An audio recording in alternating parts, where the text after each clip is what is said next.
A bill from the power company with, I'm sure, plenty of excuses why my rates keep going up.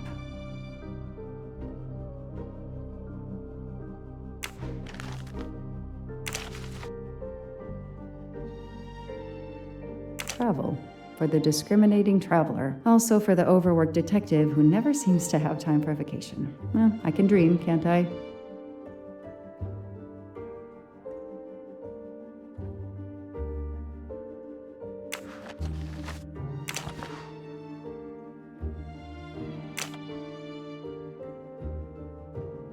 Years of no new leads in the Armstrong case, and then this. Michael Clark, the sarcastic reporter, my prime suspect in the kidnapping, murdered 4 years ago?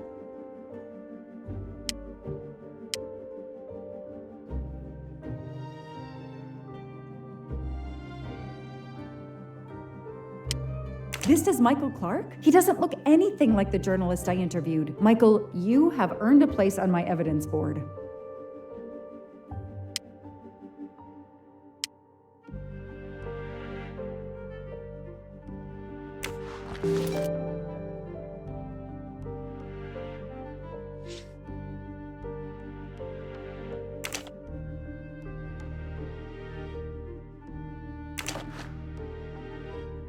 Suzanne's hair, so conveniently left in the cabin for us to find. It was planted. I knew she was innocent.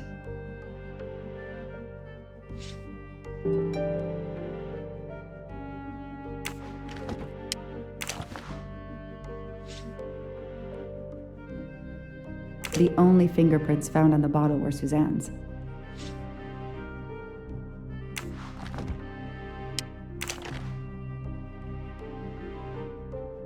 So clever.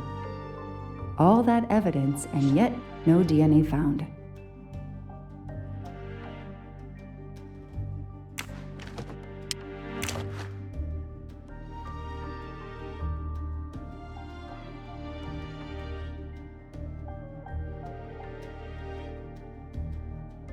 The lab team found this keychain in the cabin, but they wouldn't have bothered to examine the keys once the DA shut down the investigation. The keys were just tossed in the evidence box along with everything else. It's too unusual not to demand a closer look.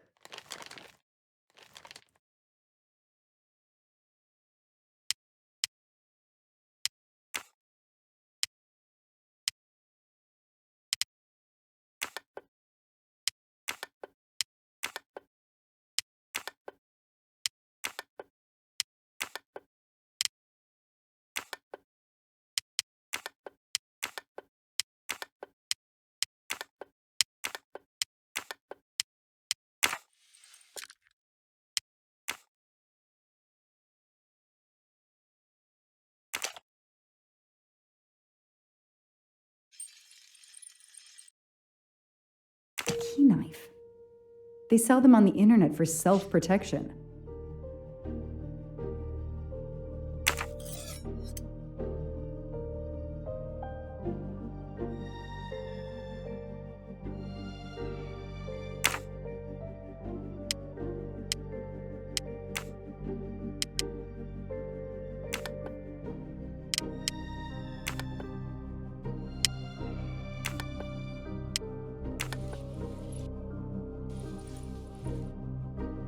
What do we find?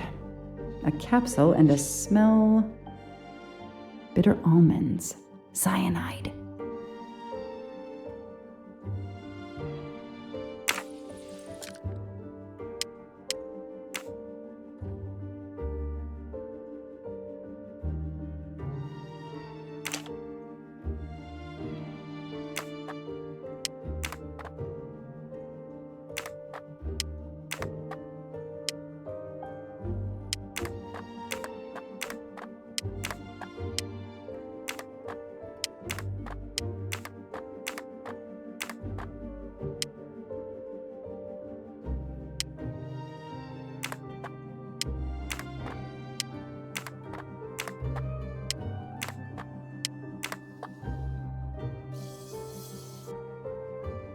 What do they call this?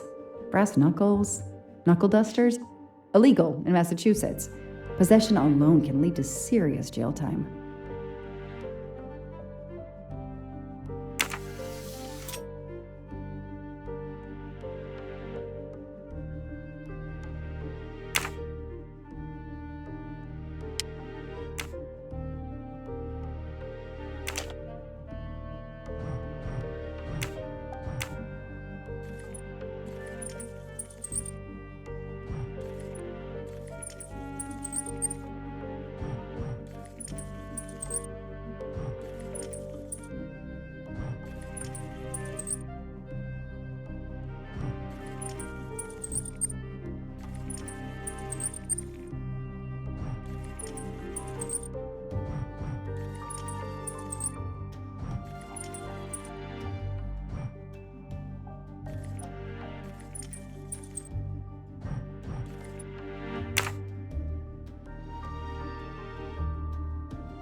A USB key. Let's plug it into my PC and see what nasty little secret it contains.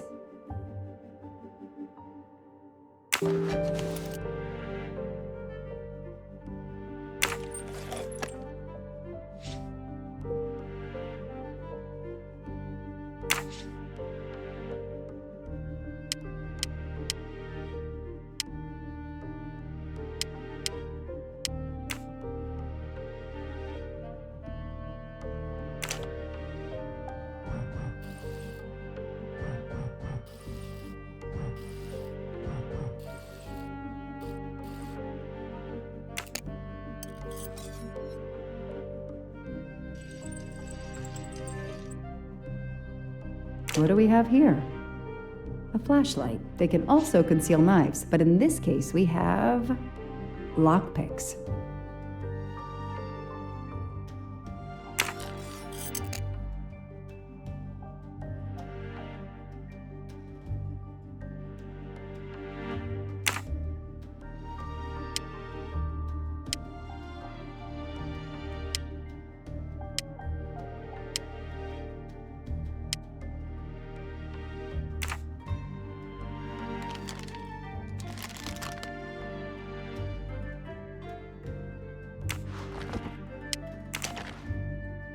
Fluffy.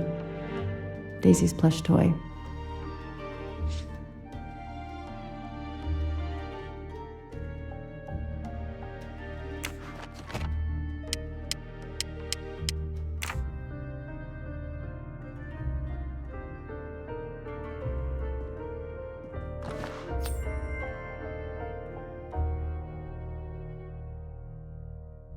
Help yourself, Joanna. You earned it.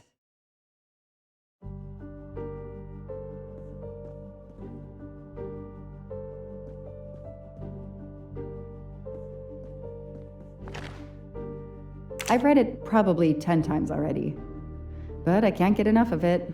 Don't know why. Maybe because it helps me sleep?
I don't have time to waste on magazines.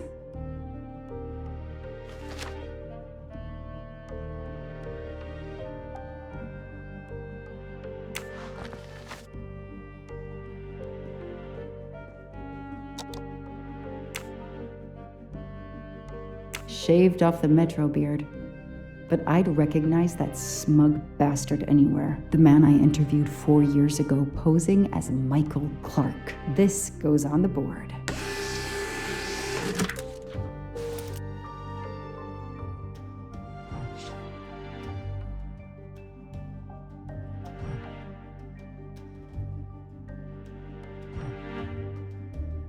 Maybe they needed to show the ransom to someone, to check if the serial numbers were still on record. I'll print them, and on the wall they go.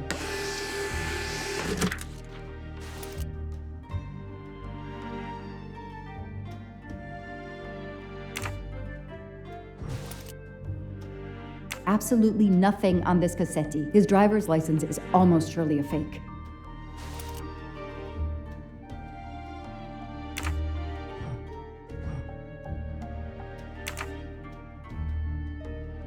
I know I have to stop printing. It's bad for the planet.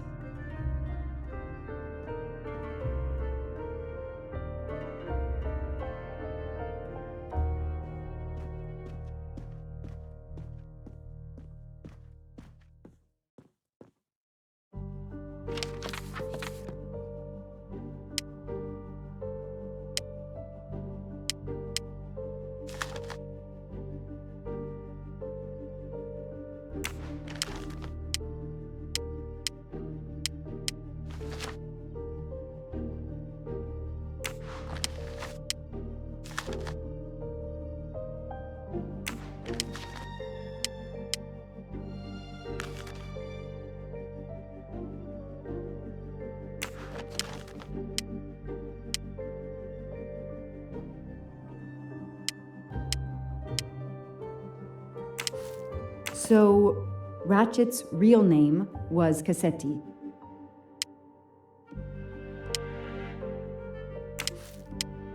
I knew it! The faces don't match at all. They are clearly two different men. I should run facial recognition on my computer.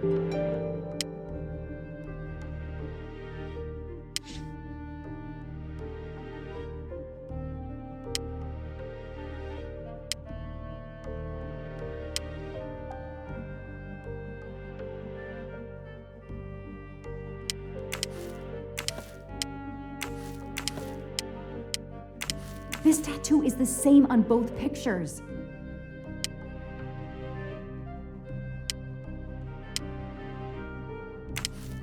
The DA resigned soon after the Armstrong case. It haunted him just as it has haunted me.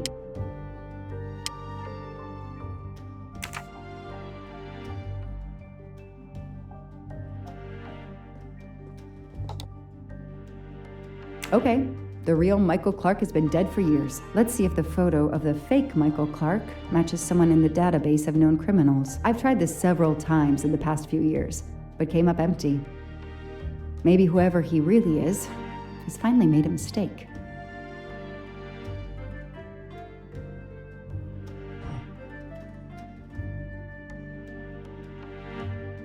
That could be him, but he looks pretty different. Yes, he seems different at first glance, but still, it's the same person. Okay.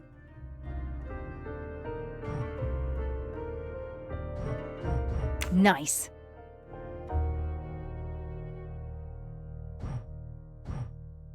He's changed his appearance a lot. Probably had some plastic surgery on his nose, but there is no doubt it's the same person. Let's see why he was arrested.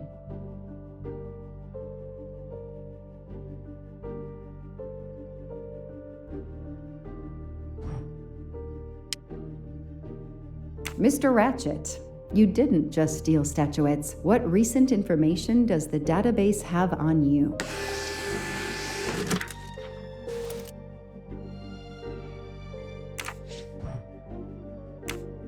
It's so frustrating. I have a name, but I can't find anything about him. But I know just who to call.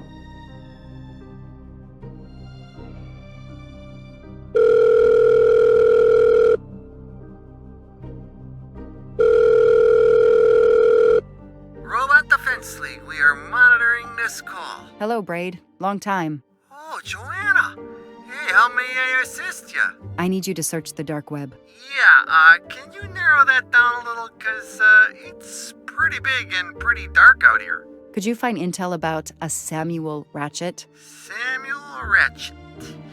Got it. Bad dude? They don't come worse. Send me what you find by email. Alright, hang on. Okay. Yeah, okay. Nope.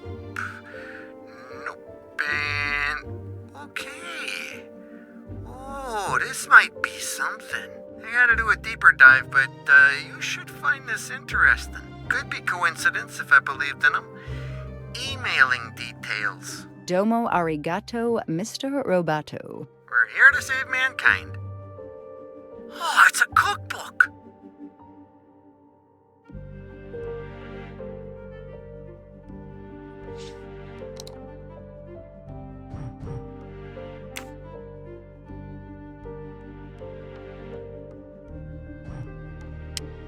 The Orient Express. I'm gonna print these tickets and put them on the board.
This is Ratchet's ticket.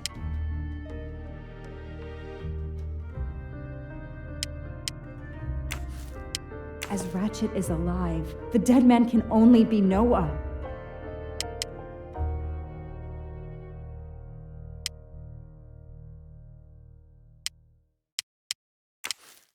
These tickets were all booked by McQueen.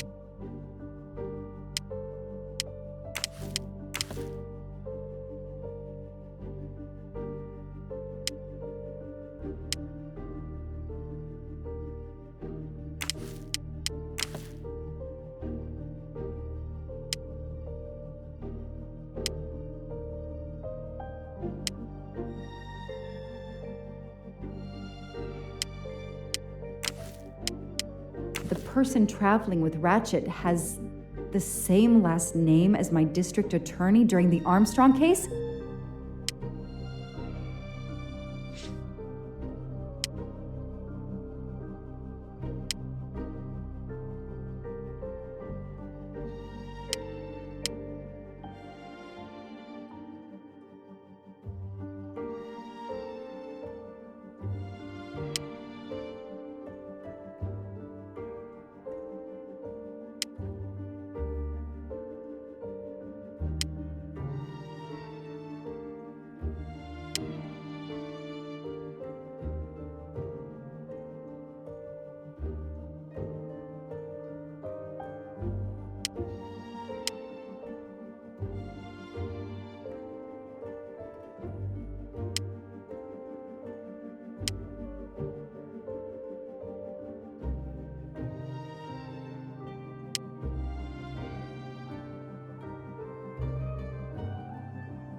I knew it. He's the son of my former DA.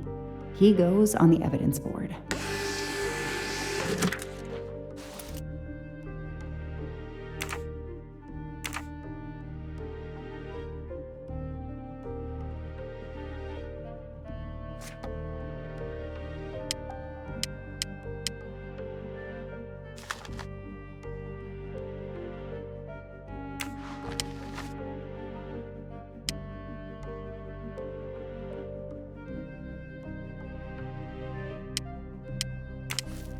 Here's what Hector McQueen looks like.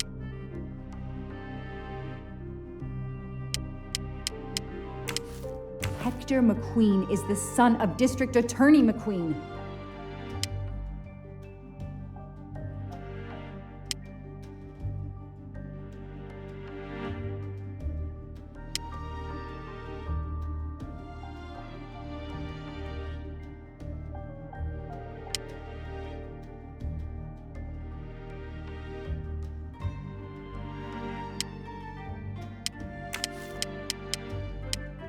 This guy works for Ratchet, and if that's a coincidence, I'll eat my badge.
Goodbye, Michael Clark.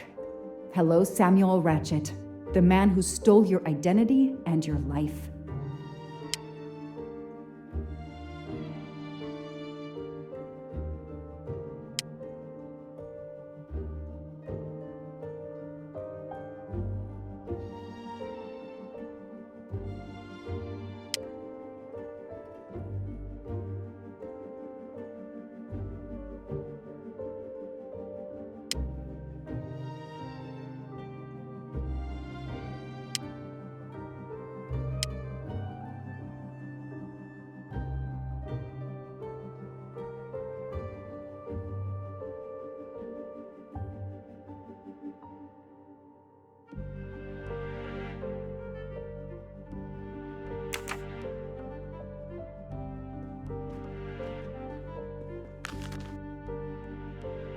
The Orient Express departs from Istanbul next week. Interesting.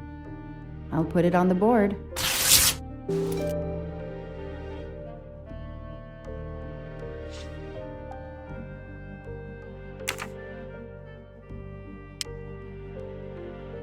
The event? Some old train. But that face, that man.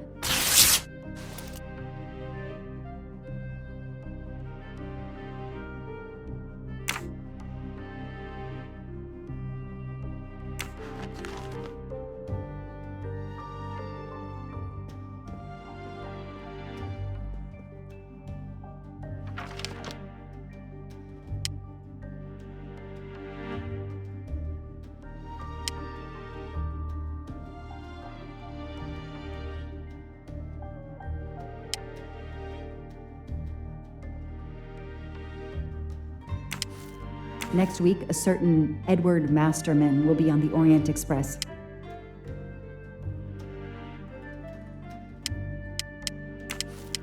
Hector McQueen will be on the Orient Express next week. Ratchet will be traveling on the Orient Express in a week. Foscarelli will be on the Orient Express next week. I know that face. That's John Armstrong's driver. Damn, Ratchet is taking the Orient Express next week. McQueen, the district attorney's son, is too. Foscarelli, the Armstrong chauffeur, is too. It can't be a coincidence. McQueen and Foscarelli must have decided to take revenge and will undoubtedly attack Ratchet on this train. I have to be on the Orient Express to stop them. And above all, I must stop Ratchet. But I can't do it in Istanbul because there's no extradition treaty with the United States. Ratchet can never be judged in the US without an extradition treaty. I'll have to wait until he's in Paris to have him arrested.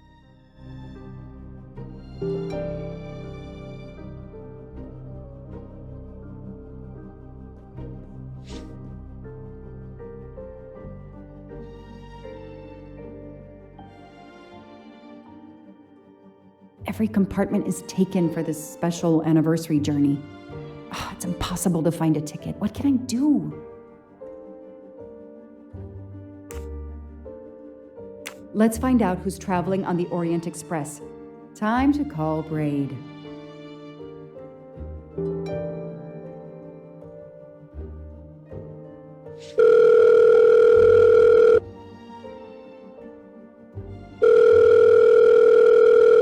Braid! It's me again. I haven't found anything useful yet. I need one last favor. But it's a big one. Uh-oh. Can you find me the list of passengers of the Orient Express for that anniversary trip? Hold on. Jeez, their IT is surprisingly good. Maybe because of the big event. I found the list, but they sealed my back door as I was starting to capture it. Oh no. Whoa, calm down. I got one name. Female. The name I got before they kicked me off the server was Stacy Johnson. Do you feel like a Stacy Johnson? The question is, how is she going to feel about helping me? That's one you'll have to figure out for yourself. I gotta go back to weaving my magic on the web.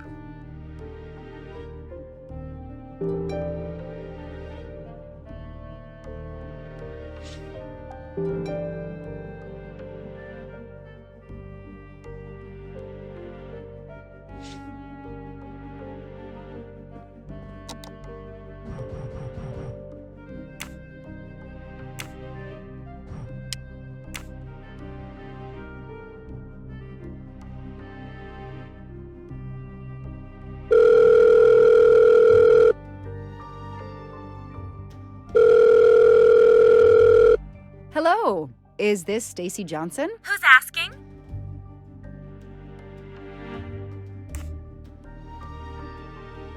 I'm a journalist for a major online site. I've had it with journalists. I'm hanging up. Goodbye. Wait. My name is Joanna Locke. I'm a police detective. And I'm just an actress. Now what did I do wrong? Nothing. I need your help. I need to take your place in the Orient Express. Is this a joke? No way.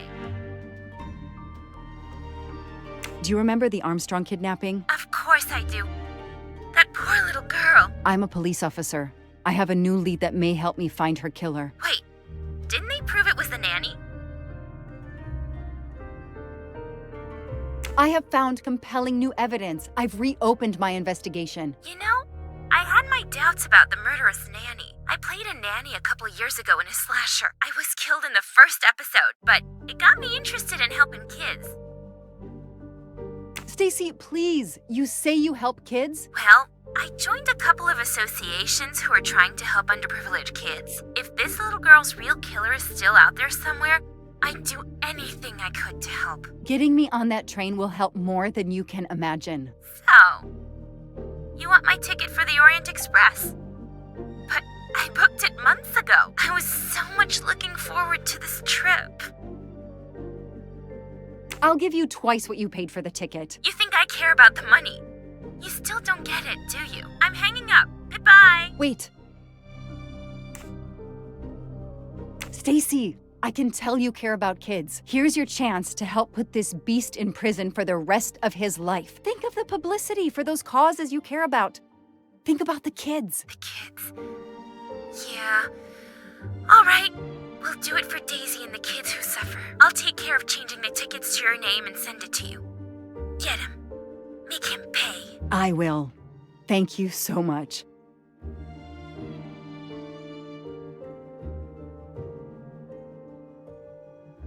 Stacy was as good as her word. I received the ticket. I called my chief to let him know I was taking my vacation time. I had coming. I flew to Istanbul. I was finally going to nail the monster responsible for Daisy Armstrong's death, Michael Clark's death, even his accomplice, and, I suspected, so many others as well. You know the rest.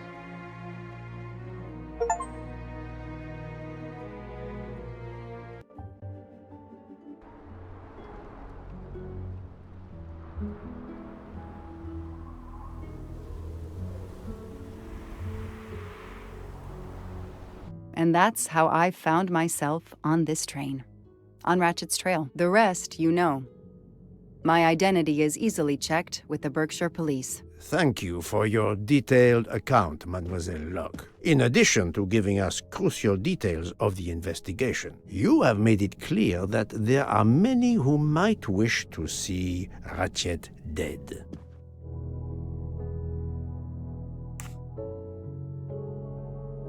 I know you are innocent. Your forthright testimony and your movements, or lack of them, last night, eliminate you from our list of suspects. I agree, without a doubt. Another detective will be great help to the investigation. Book. Although my friend certainly does not need any help. You are too kind. Thank you for believing me.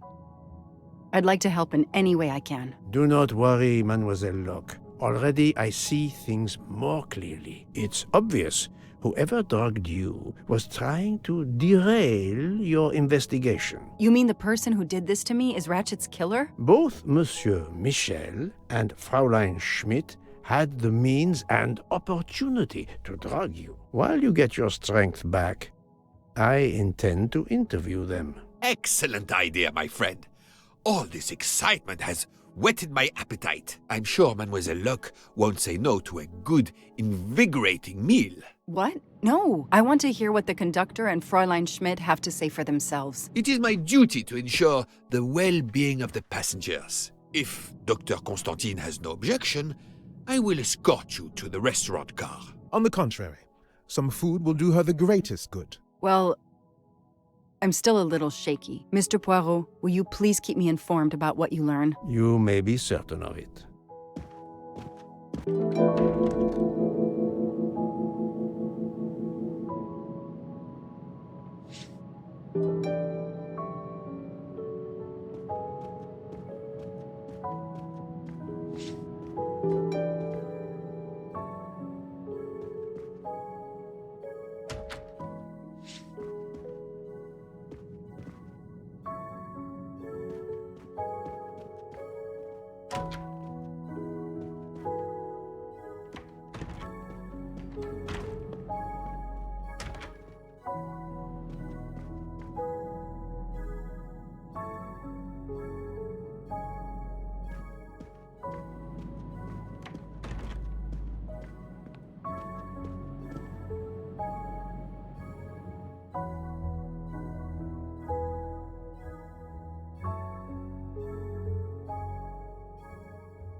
I have nothing to ask them at the moment.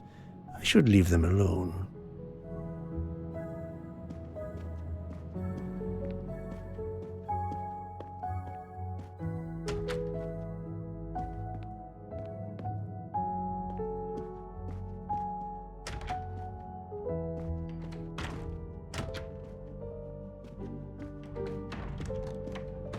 Good evening, Fräulein Schmidt. May I disturb you for a moment? You asked so politely, mein Herr, but I do not think I have a choice.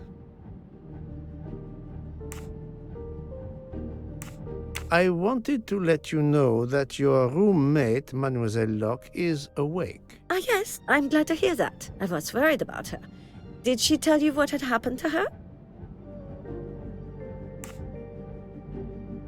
Unfortunately, she doesn't remember much, but we found a residue of a sleeping pill in her cup of tea. Since you two were alone together in your room when she drank it, who else but you could have dragged her? Must I point out I do not make the tea on this train? You should question the conductor or the kitchen staff.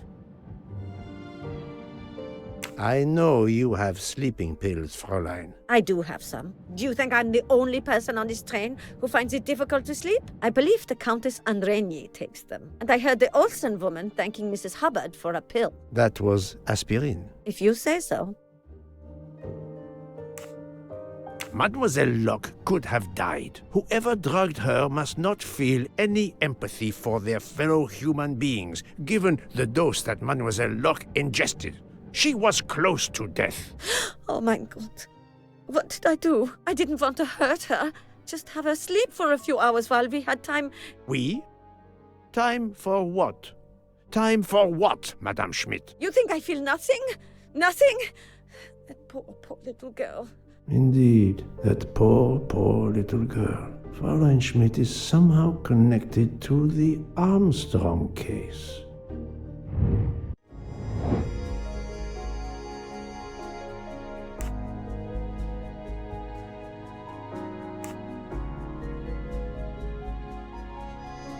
This is wrong, but I'm never far from the truth.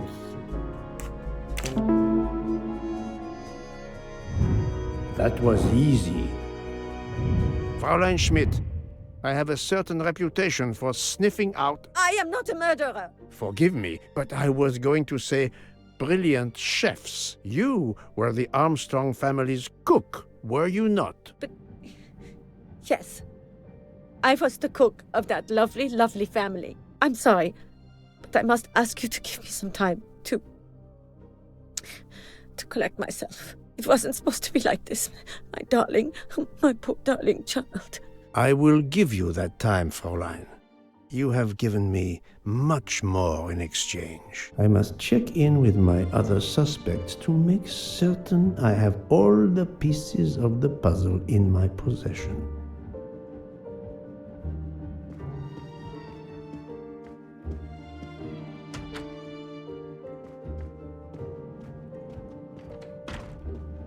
Can I get you something, Monsieur Poirot? Everyone is so tense. An aperitif soon, Monsieur Fauchet, with pleasure, when the matter is resolved.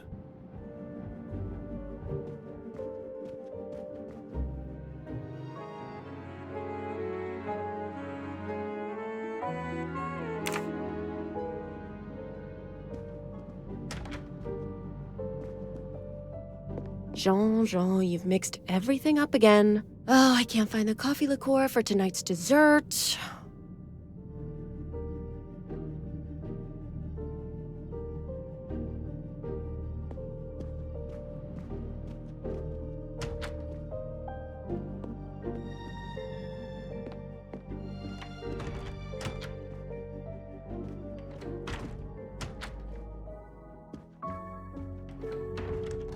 You're right, Mr. Book. This dessert is delicious. I'm glad we didn't wait for dinner. I promise the entree will be superb as well. Detective Locke, you are recovering well, I see. Yes, I should be helping with the investigation. Do you know who drugged me? It is early yet for conclusions. When I return, then we shall see. Do not worry, Poirot. She is in good hands. Hotaru, Freya, and yours truly are looking after her.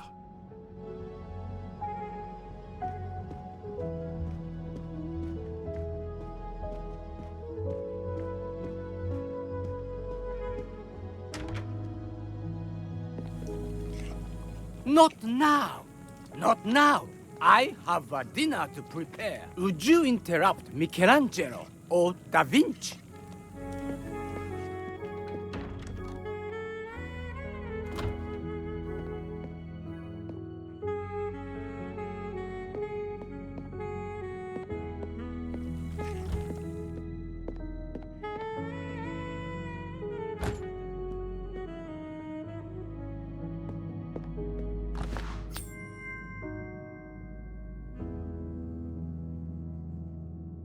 Ha-ha!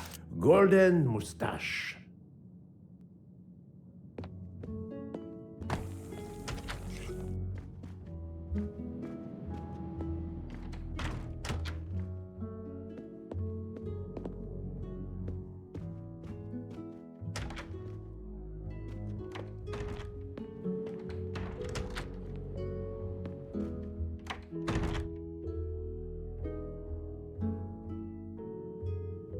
Good evening, Michel. Am I bothering you?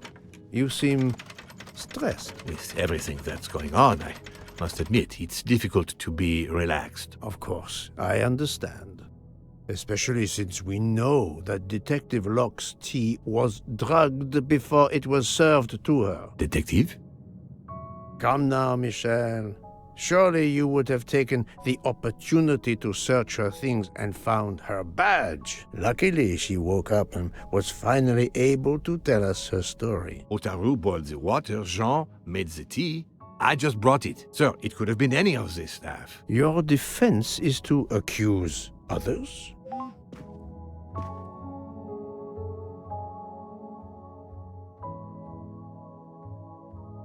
You have a network connection? No, unfortunately.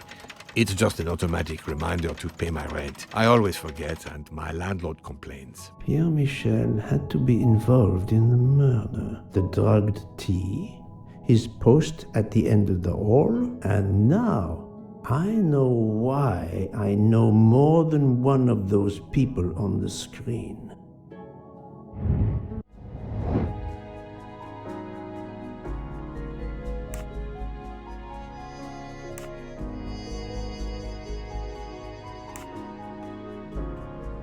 Yes.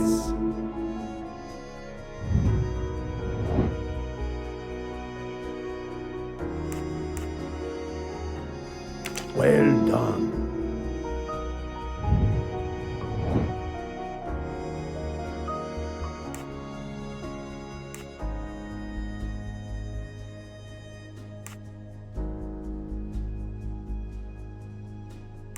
This is wrong, but I'm never far from the truth. Great. My little gray cells did not let me down. You are the father of Suzanne Moreau, Daisy Armstrong's nanny. My condolences on the death of your wife. What? But my wife... Enough lies. Suzanne does not bear your name? No. Suzanne's mother and I were divorced. Suzanne kept her mother's name. My most sincere condolences, Monsieur Michel, on the deaths of Suzanne and your wife. This job, I loved them, but I was never there for them. Then, a year after the divorce, Solange became ill. Suzanne took her to this special hospital in the US. Got that job as Daisy's nanny. I understand your pain, and the reason that led you to drug Detective Locke.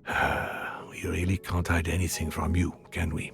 Many have been foolish enough to try and keep the truth from Hercule Poirot. Yes, I admit, I drugged the tea.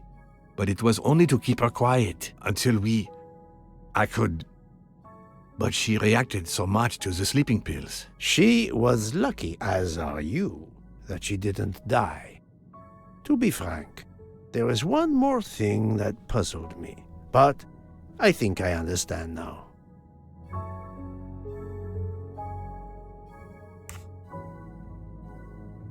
Monsieur Hardman was Suzanne's fiancé. Huh.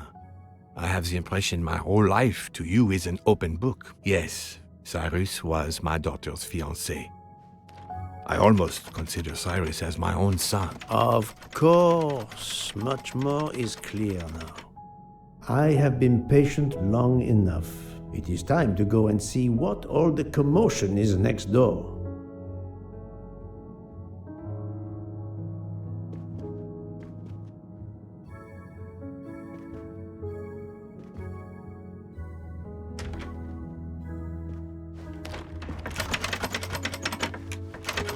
Monsieur Hardman, excellent. The gods who watch over detectives must have trapped you here.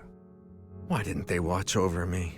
I'm a detective too. I was talking to Michelle about a leaky faucet, and I wanted to go out, but you showed up. No need to invent some preposterous story. But really, Michel has told me everything. You are the fiancé of Suzanne Moreau, his daughter. Oh.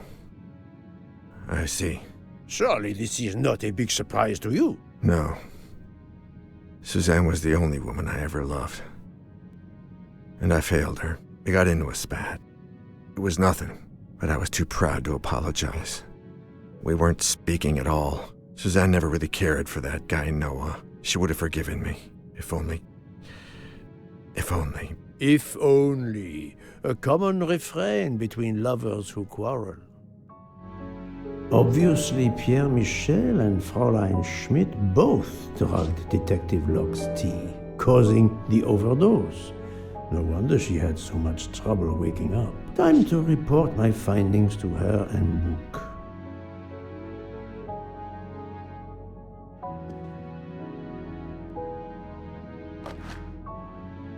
I wonder if our master chef gets his recipes from a game.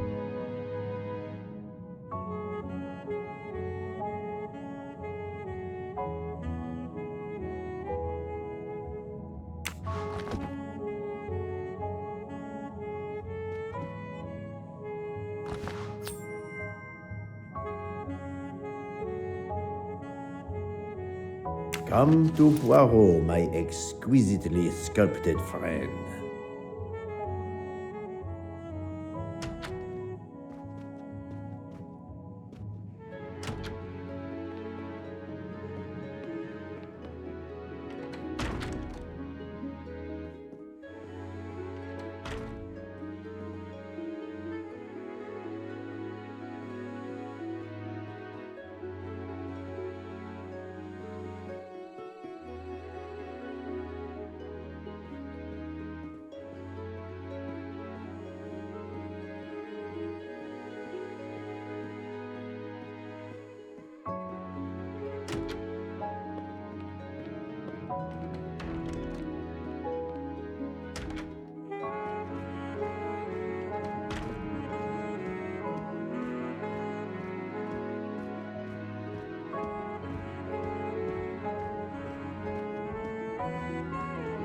So, my friend, tell me, you have something new? Mademoiselle Locke, I know who drugged you. Fräulein Schmidt and our conductor Pierre Michel both admitted putting sleeping pills into your tea. This explains your overdose. They are relieved you are recovering. Michel drugged a passenger? On behalf of the company, I offer my apologies to you, Mademoiselle Locke. Michel will answer for this outrage. Both of them? I was pretty sure about Fräulein Schmidt, but I admit that I did not suspect the conductor. I have uncovered multiple connections with the Armstrong case. Pierre Michel is the father of Suzanne Moreau, little Daisy's nanny, and Monsieur Hardman was Suzanne's fiancé. As for Hildegard Schmidt, she was the cook of the Armstrong family. What a coincidence, don't you think? But it's incredible!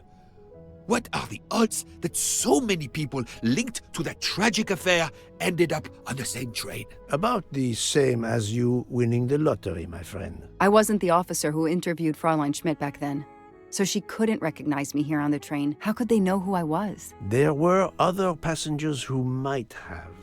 Or she may have seen you when you visited the Armstrong home. It is now clear to me that some of the clues to this elaborate plot were staged for my benefit.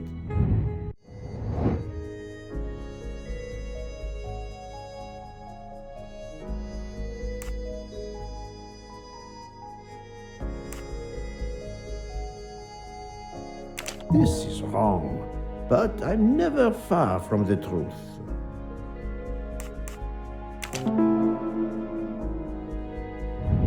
Et voilà. Some clues and information collected so far could lead to a hypothesis.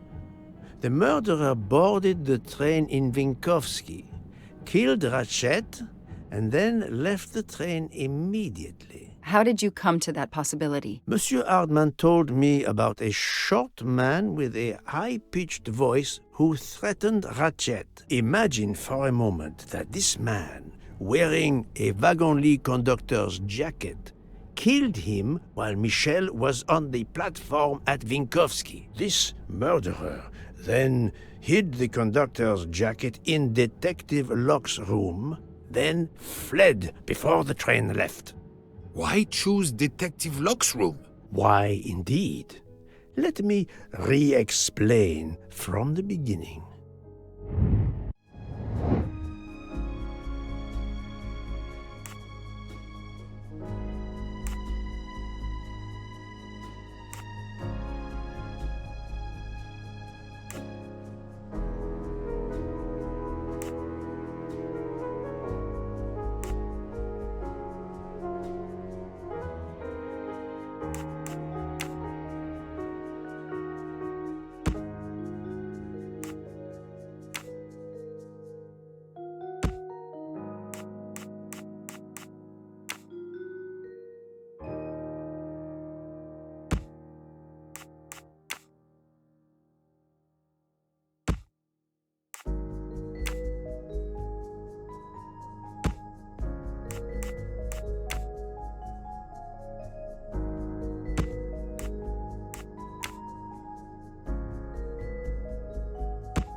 That was easy. Mon Dieu! Oui! That must be it! Everything fits so well! It fits too well, my friend. Other clues lead to a second hypothesis, much more plausible.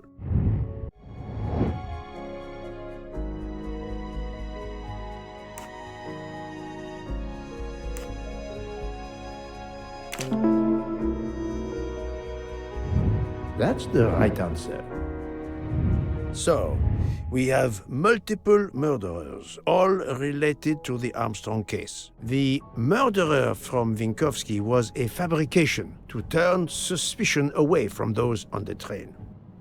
They expected the investigation to be led by some small-town official who could easily be misled. Mr. Poirot? Detective Locke, forgive me. You are an obvious exception. You tracked Ratchet with the tenacity of a bloodhound. Unfortunately for the killers, they not only had you to deal with, but now they had, and I say this with all modesty, the world's greatest detective, Hercule Poirot, dropped into the midst of their meticulous planning. Multiple murderers? Multiple detectives? Poirot, please take pity on me. Who is linked to this case, and who is not? My poor friend, I have gone speeding out of the station without you. I will continue.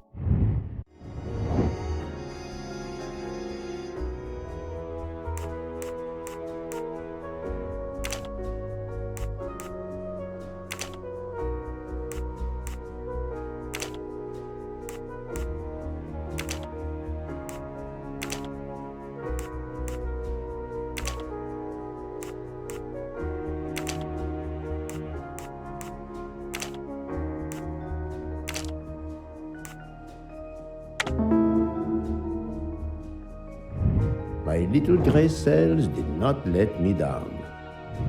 Fraulein Schmidt, Pierre Michel, Monsieur Hardman, and Monsieur McQueen are all linked to the Armstrong case. I also know that Sonia Armstrong's sister and godmother, Countess Andreni and Princess Dragomirov, are on this train. And finally, Detective Locke discovered that Mr. Foscarelli was the Armstrong chauffeur. If we add Detective Locke and Ratchet, of the 12 passengers in that coach, 9 have a connection with the Armstrong case. What next, Poirot? Or should I say, who next? It is time to summon everyone. Everyone? Even Dr. Constantine? The train crew other than Michel? Dr. Constantine, yes. I will need him.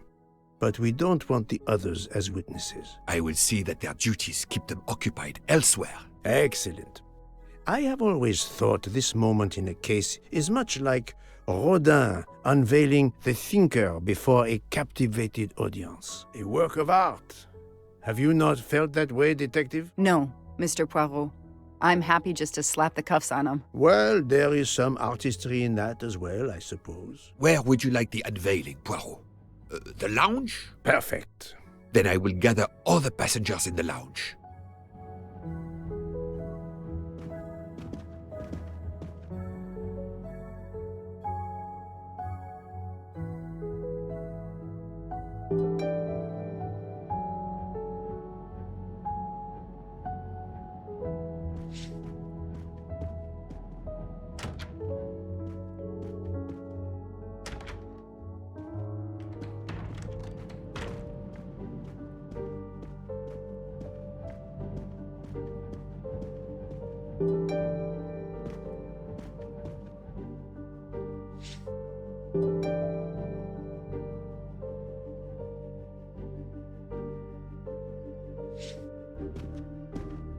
Monsieur Book, are the train crew locked in their quarters? Yes, they are. Then the stage is set for the final act. Ladies and gentlemen, I have gathered you together to hear my reconstruction of the murder of Samuel Edward Ratchet, also known as Cassetti. There is not one, but two possible solutions of the crime. I shall put them both before you, and I shall ask Monsieur Book and Dr. Constantine here to judge which solution is the correct one. 2 solutions? Mr. Poirot, I am hardly qualified. Nevertheless, your assistance is required. Now, you all know the facts of the case. Ratchet was found stabbed to death this morning. He was last known to be alive at 12:37 a.m. last night, when he spoke to the wagon-lit conductor through the door. His watch was found to be badly dented, and it had stopped at 1:15. Dr. Constantine, who examined the body, puts the time of death as having occurred between midnight and 2 in the morning. At half an hour after midnight, as you all know, the train ran into a snowdrift. After that time, it was impossible for anyone to leave the train. So, here is my first theory.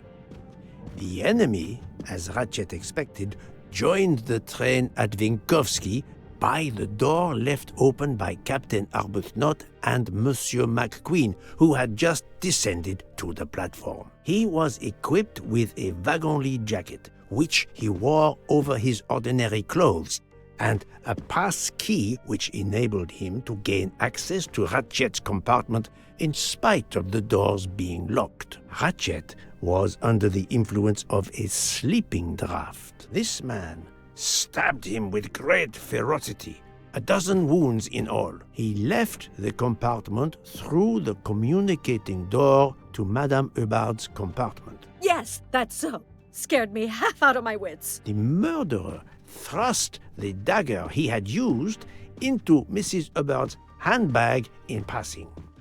Without knowing it, he lost a button of his uniform. Then he slipped out of the compartment and along the corridor. He put the uniform jacket into Detective Locke's suitcase to cast suspicion on her. And a few minutes later, dressed in his ordinary clothes, he left the train just before it started off again, using the same means for egress, the door near the dining car.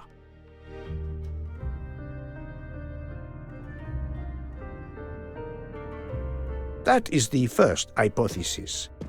But there's a second. For that, we must examine the motive for the crime. Why was Ratchet killed? The motive is clear. Revenge, of course. Nothing was stolen, and we know that Ratchet had made many enemies. This was a premeditated crime, meticulously planned. Since the kidnapping and death of little Daisy Armstrong, which traumatized many people close to the family. Even when the police concluded that it was Suzanne Moreau, questions remained. Detective Locke continued her investigation, as did others. They became convinced the truth lay elsewhere. We now know who the real murderer of Daisy is.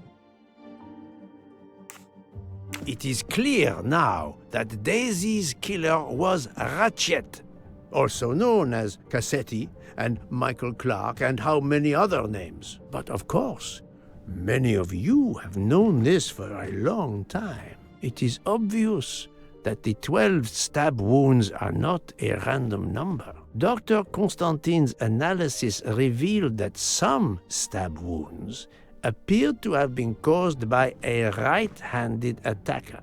Others indicated the knife wielder was left-handed. Some wounds were deep, more than one fatal. Yet others were not much more than mere scratches. What can explain these discrepancies? This leads us to an obvious conclusion.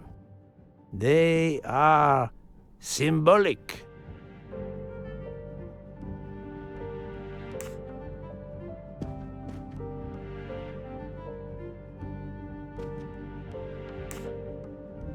"12 stabs. 12!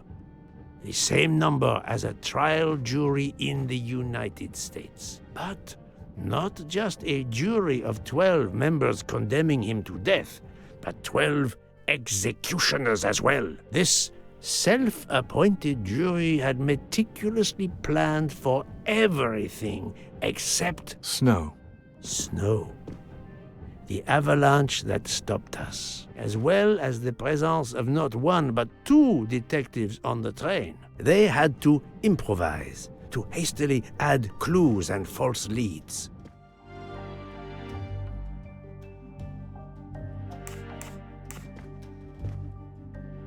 The conductor's jacket, found in Detective Locke's suitcase, was put there only to cast suspicion upon her. This woman in a red kimono does not exist. I don't know which of the passengers it was. It does not really matter. It was just a performance, a charade to introduce another possible culprit to muddy the waters. The time on Ratchet's broken watch was deliberately set to conceal the true time of the crime. The vial of vaping liquid incriminated Captain Arbuthnot. However, he had a solid alibi confirmed by Monsieur McQueen. Impossible then to suspect him. All these false leads were intended for me. But I am Poirot. I understood the truth.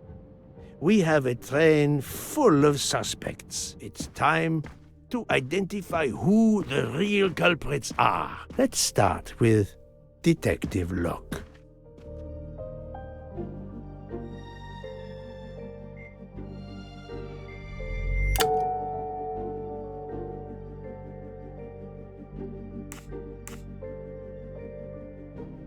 Planting the conductor's jacket in her suitcase was an attempt to implicate Detective Locke, but she couldn't fake her drugged condition. Dr. Constantine can testify that the drugged tea incapacitated her for hours, and she had 2 relapses. Let us move on to Monsieur McQueen. When I told him about Cassetti, he looked very surprised that I managed to make the connection between him and the Armstrong case. He told me, "But I thought we had..." I think he meant...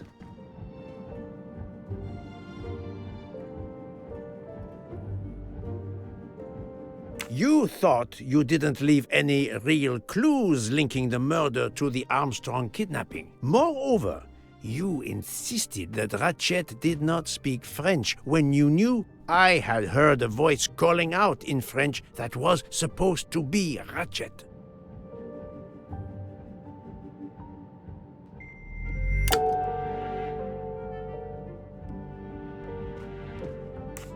You took some pleasure in leaving me false clues, I think. It was quite annoying. But you told me yourself that your father was the district attorney who handled the Armstrong case. The case haunted my father. At first, he believed Suzanne Moreau had helped her boyfriend, Noah, to kidnap Daisy, even though there were questions that went unanswered, and a young policewoman refused to let it go, continuing to find discrepancies, but never enough to reopen the official investigation. That policewoman sits there. Her name is Joanna Locke. Then tell him. Tell him how in the end my father believed you, how he resigned a job that he loved, racked with guilt that he may have let that monster go free. He died young, broken, His faith in justice broken. That's what Ratchet did to him. Thank you for your honesty, Monsieur McQueen. Your father is one more victim of the man who called himself Ratchet. Now, I will turn to Ratchet's valet, Monsieur Masterman.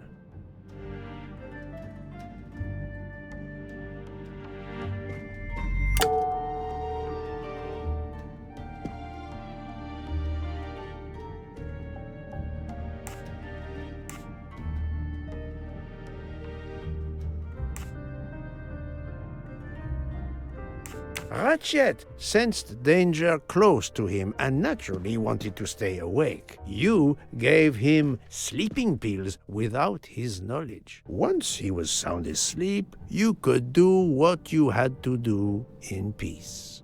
Sir, I'll tell you the truth. I was Colonel Armstrong's adjutant in the war, sir, and afterwards, I was his valet in New York. I'm afraid I concealed the fact this morning. It was very wrong of me, sir, but I knew how suspicious it would look. Is that all you have to say? That's all, sir. Now, to leave no suspicious stone unturned, let us move on to Monsieur Book. What? Me?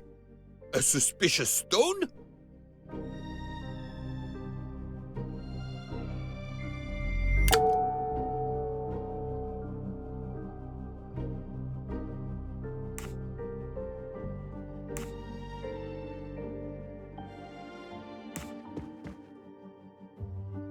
Book, my friend, of course you are not guilty. You did everything you could to get me on this train. What madness would cause you to ensure, and I speak with all modesty, that the best detective in the world could be present to witness your crime? But doesn't our friendship count as well? Most assuredly, but a murderer can wear all sorts of masks, including friendship. Let us consider our ever-efficient wagon-lit conductor, Pierre Michel.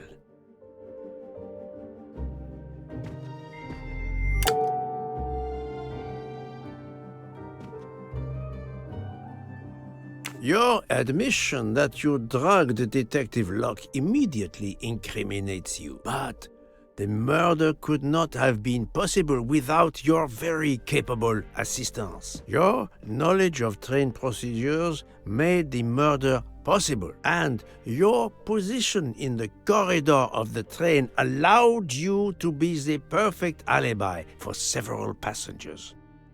And your motive? Suzanne Moreau, Daisy Armstrong's poor nanny, who was wrongly accused and committed suicide, was your daughter. C'est un foiré. He got what he deserved. My poor daughter has finally been avenged. My Suzanne. My child. Let's move on now to Monsieur Hardman, one of 3 detectives on this train.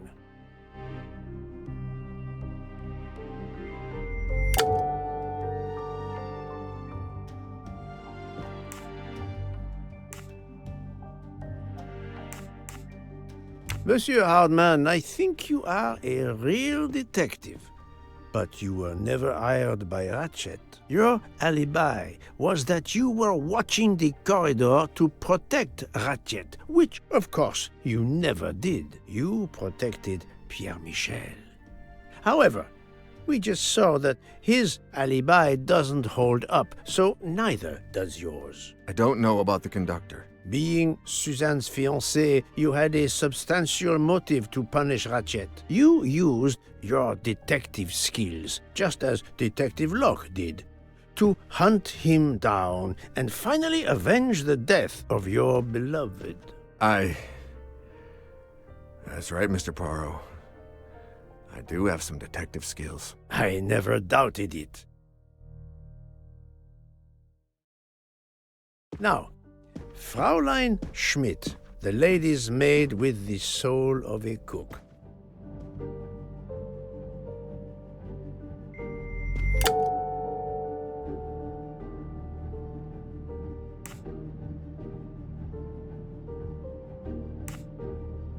Fräulein Schmidt, you told me of your remorse for drugging Detective Locke. I believe you are sincere. However, as the cook of the Armstrong family, you experienced the drama from within. The death of Daisy, then Sonia Armstrong, who died in childbirth, and finally, Suzanne and John Armstrong. So much misfortune in that poor family. The death of this criminal is only justice. Let us move on to Countess Andreni. I was impressed by the earnestness of her husband when he swore to me solemnly on his honor that his wife never left her compartment that night. Should I believe it?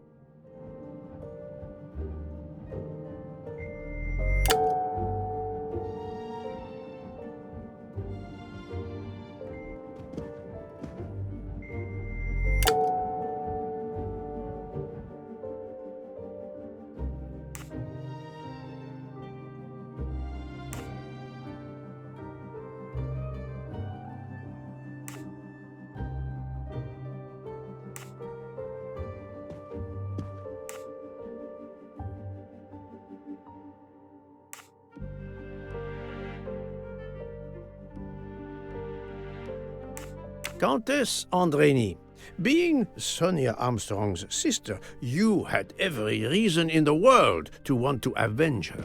But you were incapable of stabbing someone, even after what he had done to you and your family. The night of the crime, you simply took a sleeping pill. I appreciate the irony that nearby, Detective Locke was also in a drugged sleep. When you awoke, you thought the nightmare was over. Rudolph? Hush, my love. Hush. Excellent transition. I was coming to you, Count Andreni.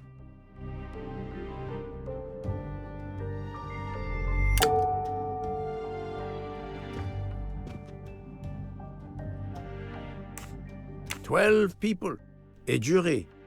This was very important to all of you. If Countess Andreni did not stab Ratchet, someone had to take her place. And you, Count, the beloved husband. I've seen how fiercely you love and protect your wife. Enough! I would do anything for Helena. Anything. Even that. Yes, even that. Let's move on to Monsieur Foscarelli.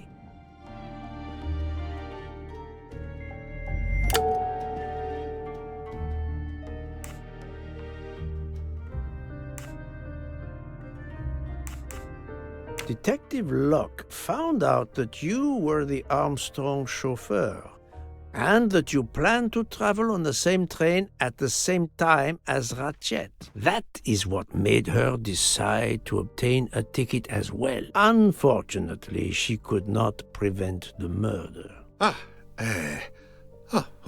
Have you lost your tongue, Mr. Foscarelli? Oh, Daisy. She was the delight of the house. Tonio, she called me. And she would sit in the car and pretend to drive me. And you, Mademoiselle Olson, a champion for the immigrants, a worthy calling.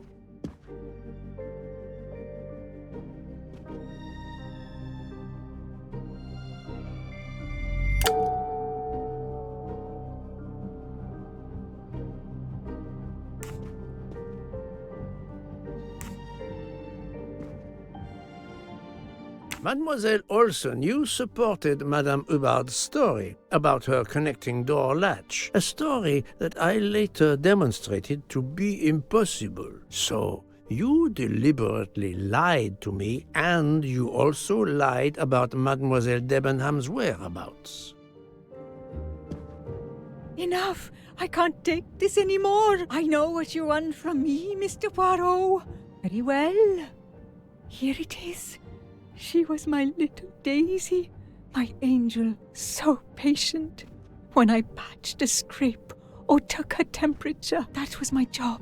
But she was so much more to me. She was a shining light in an ever-darkening world. I've tried to honor her by caring for children who have lost everything.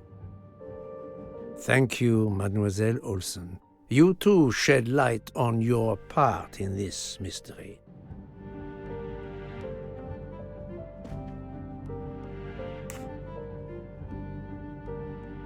You were Daisy Armstrong's nurse. I will ask you no more questions. It is enough that you have admitted what I know to be the truth, and I understand. Let's move on. Dr. Constantine. You suspect me? I know none of these people. I didn't know Ratchet either, and I've taken a solemn oath to help people, not murder them.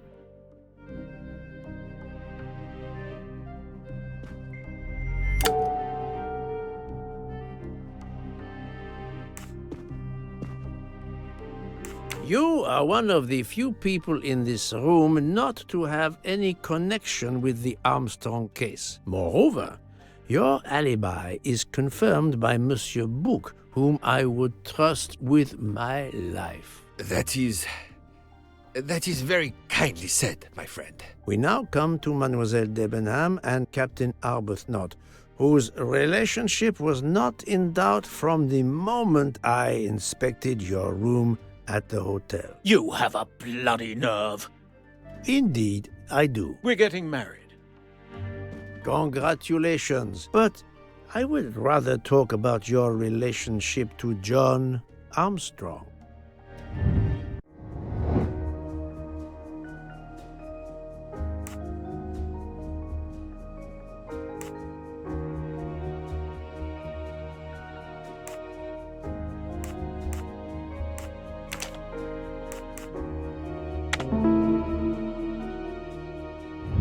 That's the right answer. Captain Arbuthnot, you served in the army with John Armstrong. What I don't understand is why a man your age is still a captain. One might expect you to be a colonel as well. Ever fought in a war, Poirot? It was war that first brought me to England. Then you know what it's like. There's a shattering sound, and death, and mistakes, acting on intelligence that proved to be wrong. I sent a patrol to their death. Good men, brave men, wasted. John testified on my behalf at a court-martial. I'm not a colonel. I don't deserve to be, you bloody fool. But I'm also not in prison. John remained my best friend until... There, you have my story. Understand now? Archie, calm down, please. You're right, Mary. What you see in me, I don't understand. Oh, Archie, I see in you what John saw. Miss Debenham, I'm sorry. My turn, is it? I'm afraid so. And you have caused me quite a puzzlement. Your connection with the Armstrong family was not obvious. Then I remembered the job you currently hold.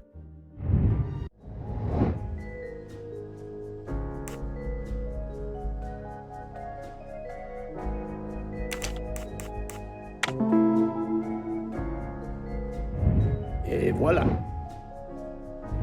You were the teacher of...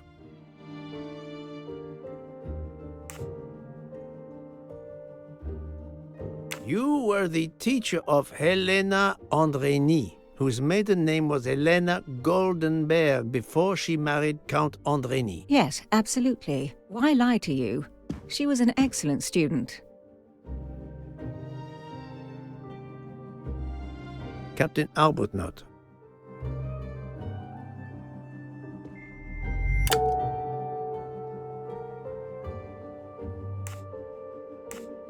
You had one of the strongest alibis, thanks to Mr. McQueen. But his testimony melted like a snowflake. There went your alibi. Poof! Unless you have another one. As for you, Mademoiselle Debenham,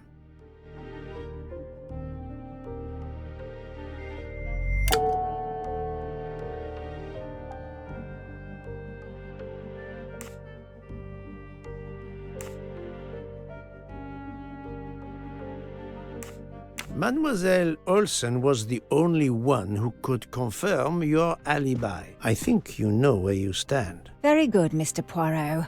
Are you satisfied? I will be soon.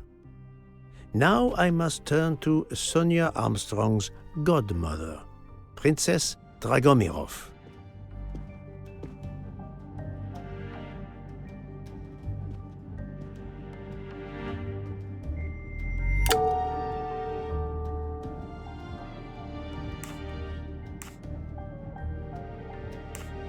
Princess Dragomirov, you weren't on my list of suspects at the start, given your social position. I left my social position in a cold country. Do you object to being addressed as princess? I deny people the opportunity. It makes a good story to tell their friends. It also guarantees a good table in the best restaurants. Princess, there is also, forgive me, your extreme physical fragility. It does not stop me when I must be strong. Indeed.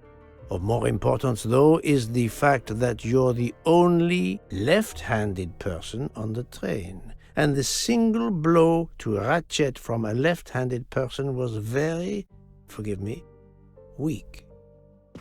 Finally, I'm afraid I know the alibi that you shared with Fraulein Schmidt is false. You have been very thorough, sir. I hope you will permit me to say we are much alike. I am honored. Now it is time to end with Mrs. Hubbard, or should I say,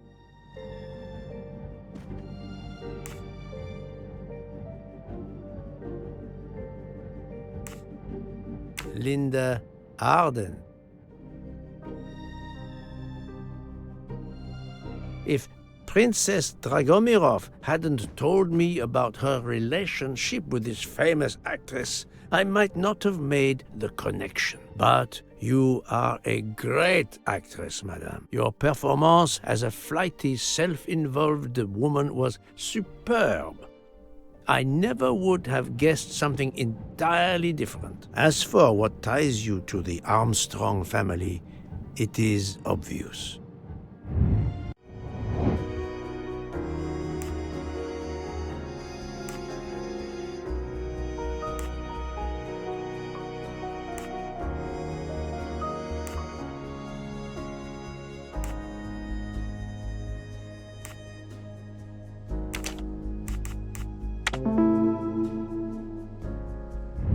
I'm right again.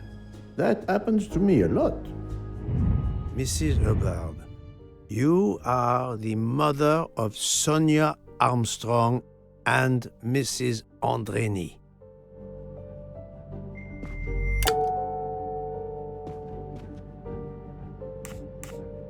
Madame Hubbard, you really are a remarkable actress. You put so much effort into your character and into staging the murder. I saw it as a perfect mosaic, each person playing his or her allotted part, so carefully arranged that if suspicion should fall on any one person, the evidence of one or more of the others would clear the accused person and confuse the issue. Everything was meticulously planned.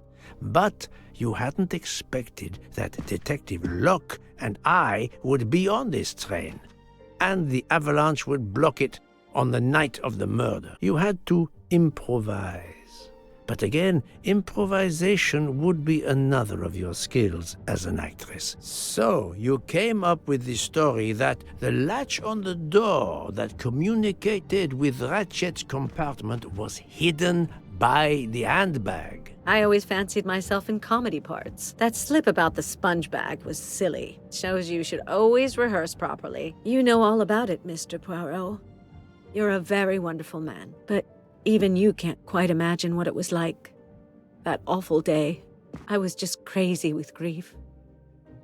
So were the servants. We decided then and there that the sentence of death that Ratchet had escaped had got to be carried out. There were 12 of us, or rather 11. Suzanne's father was over in France, of course. First we thought we'd draw lots as to who should do it, but in the end we decided on this way. It was the driver, Antonio, who suggested it. Mary worked out all the details later with Hector McQueen. It took a long time to perfect our plan. We first had to track Ratchet down. Hardman managed that in the end. Then we had to try and get Edward and Hector into his employment. Well, we managed that. Then we had a consultation with Suzanne's father. Captain Arbuthnot was very keen on having 12 of us. He seemed to think it made it more orderly. He didn't like the stabbing idea much. But he agreed that it did solve most of our difficulties. Well, Suzanne's father was willing. Suzanne had been his only child. We knew from Hector that Ratchet would be coming back from the east sooner or later by the Orient Express. With Pierre Michel actually working on that train, the chance was too good to be missed. My daughter's husband had to know, of course, and he insisted on coming on the train with her. Hector wrangled it so that Ratchet selected the right day for traveling when Michel would be on duty. And then, at the last minute, you came. For the rest of the story, you worked out everything, Mr. Poirot. You were right about all of us. What are you going to do about it?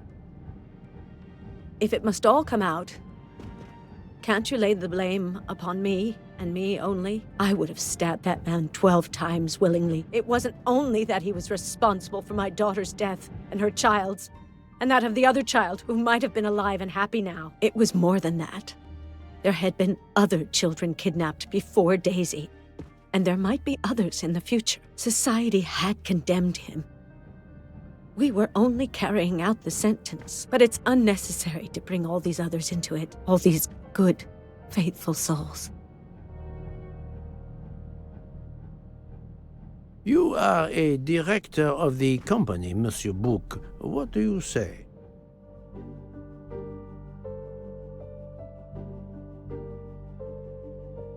In my opinion, Poirot, the first theory you put forward was the correct one. Decidedly so. I suggest that is the solution we offer to the police. You agree, Doctor? Certainly, I agree. As regards the medical evidence, I think that I made one or two fantastic suggestions. Then, having placed my solution before you, I have the honor to retire from the case.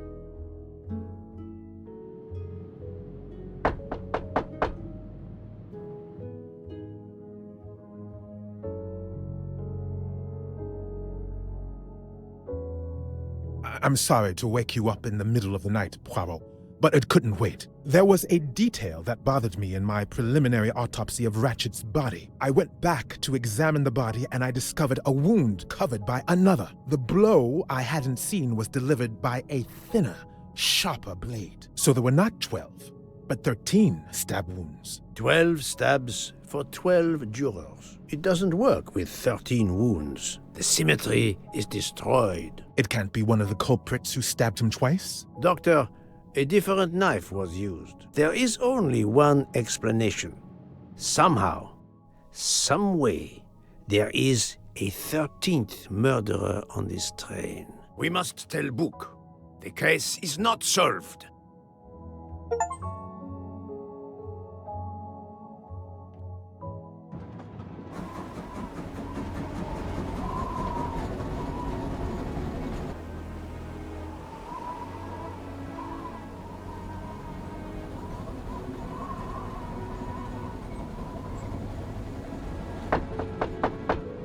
Please, come in.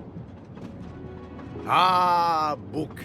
I see we are moving at last. Yes. The way was finally cleared while we slept. If all goes well, we will arrive in Venice this evening. The train will be there for several hours for refueling and reprovisioning. What do we do with the 13th murderer? Do you have a lead? I thought about it. There is one clue that was left aside in my investigation. The diary I found in Ratchet's safe mentioned an appointment in Venice. Someone with the initials A.W. He will never keep the appointment. But there should be enough time. I must try to keep that appointment for him.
was easy.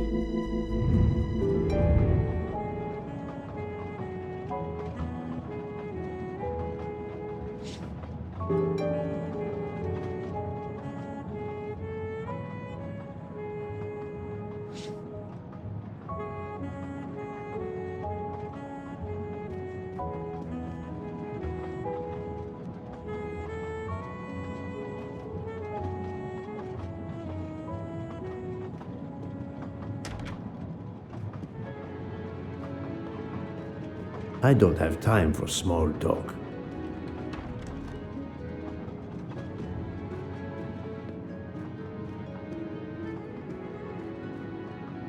I think we should let Ratchet rest in peace.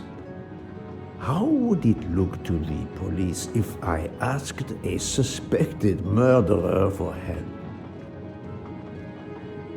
I don't have time for small talk.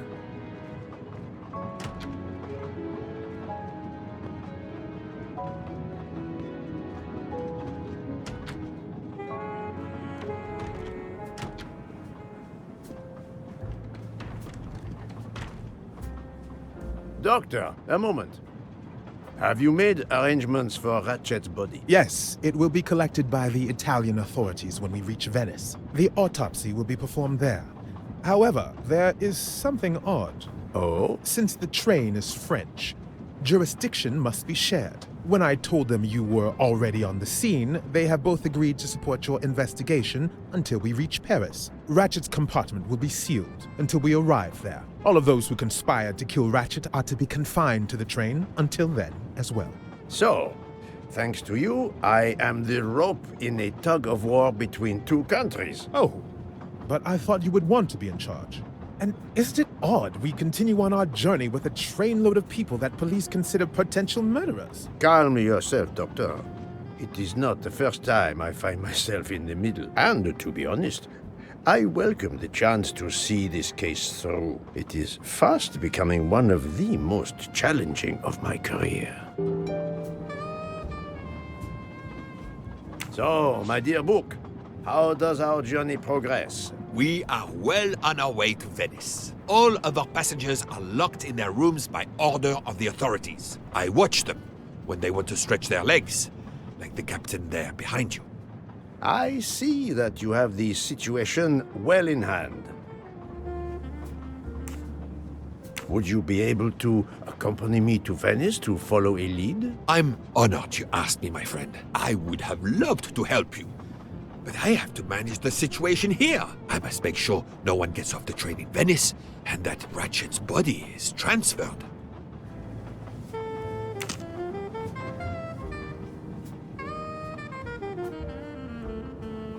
Doctor, a question. Could you assist my investigation in Venice? I can't. I'm afraid. I'm to accompany Ratchet's body when the Italian police take possession of it. I've been asked, commanded really, to help with the autopsy because of my earlier examination.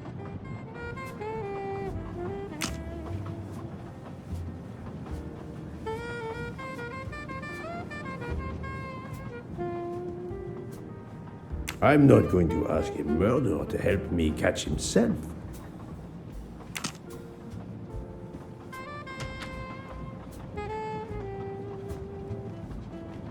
Mademoiselle Locke, you are clearly an excellent police officer. Could you accompany me to Venice for an investigation into Ratchet's activities? There is much we still need to know. Well, yes. It would be an honor to work with you. And I'm glad you trust me. What do you have in mind? There was a notation in Ratchet's appointment book. He had an appointment. With who? There were only the initials A.W. They were to meet at 10 o'clock at the Fontana dei Conigli. I want to know who Ratchet was meeting and why. But you've already discovered the 12 conspirators. Why is this meeting important? Unfortunately, the case is not complete. Dr. Constantine has discovered the presence of a 13th stab wound. One of them could have stabbed him twice. The wound was made with another, finer blade. Why would one of them have used 2 knives? Did they want to confess they killed him more than the others? And if so, why bother to deny it when they have already confessed? No, it makes no sense. And I do not close a case until all questions have been answered. You, of all people, must understand this. You're right. I do understand. I'll help you. Thank you. Together, we will uncover the truth. We will arrive in a few hours. Take the opportunity to rest. I slept well last night. No more effects of the drug. Excellent. Then be prepared when we reach Venice. We have another mystery to solve.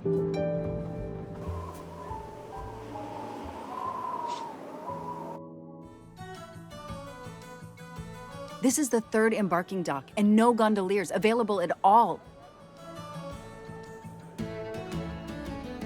With Carnival, you can't find a gondolier to cross that damn canal. They're all booked. The worst thing is that the fountain is just across this canal. We're almost there.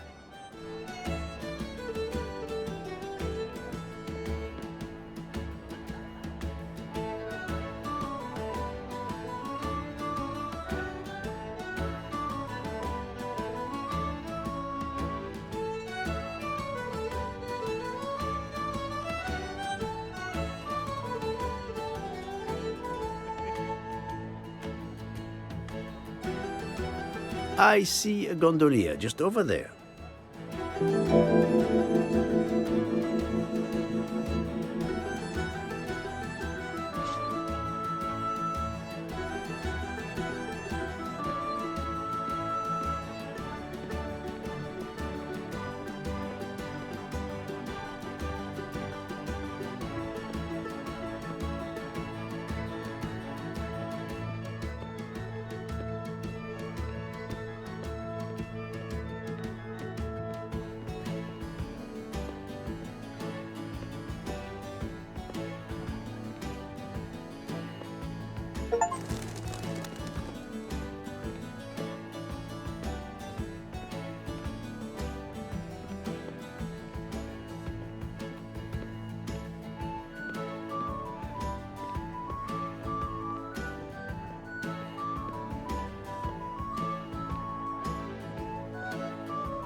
Ancora una volta sono dalla parte spagliata del canale per la festa. Sorry, I don't speak Italian.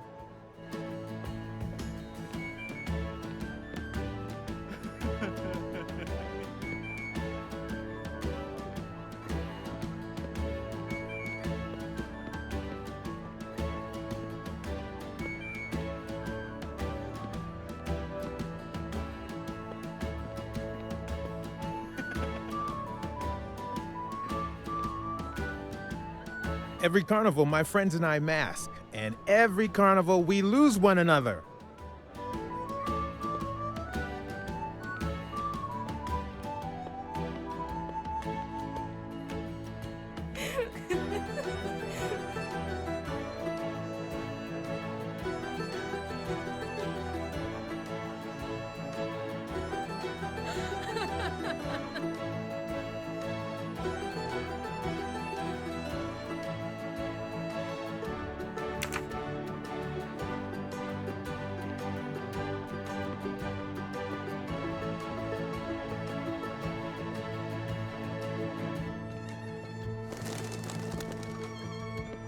It's calm and relaxing, although not as clean as it could be.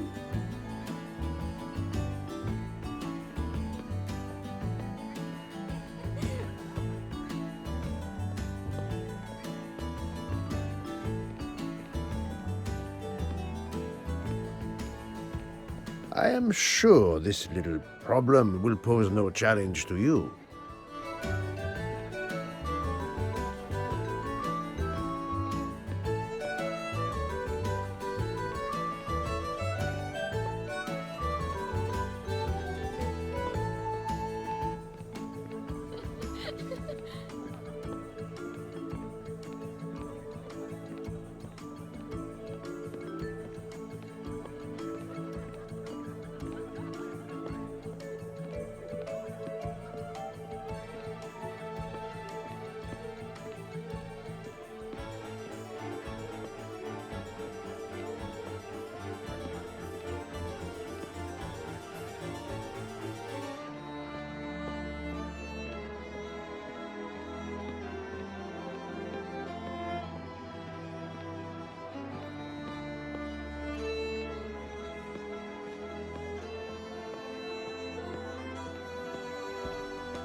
Hi there. We'd like to cross the canal, please. There is a bridge about a kilometer down the canal. Please. According to the map, the Fontana dei Conigli is just across the canal here. No. I, Gabriele, cannot help you. I'm sorry. We'll miss the 10 o'clock rendezvous if we try to get through this crowd. And have to walk a kilometer in both directions. Why is he refusing to take us across? He looks upset. I should try to find out why. If it's a matter of price, I'm sure we can work it out. Money? Money won't help me now. His problem isn't money. What is it then?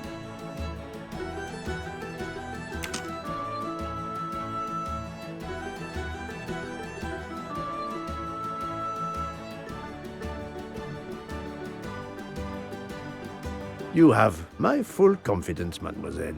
I'll leave it to you.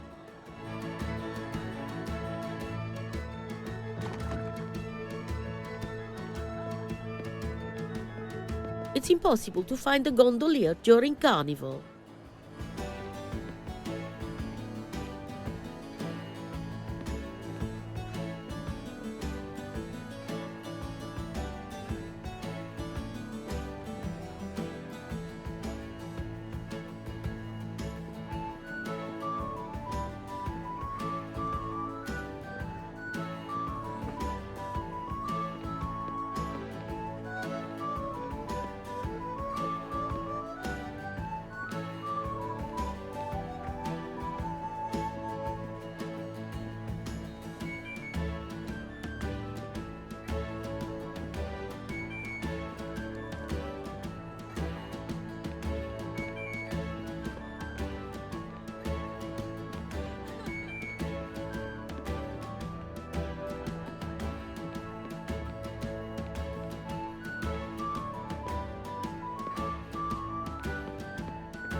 What a sham. A beautiful bouquet crushed by revelers.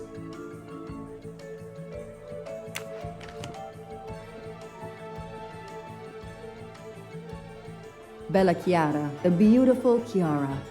A beautiful name for a beautiful gondola.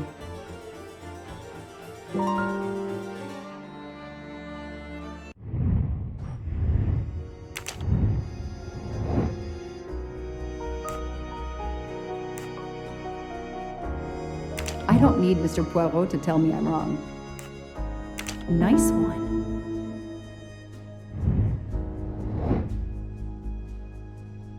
That's it.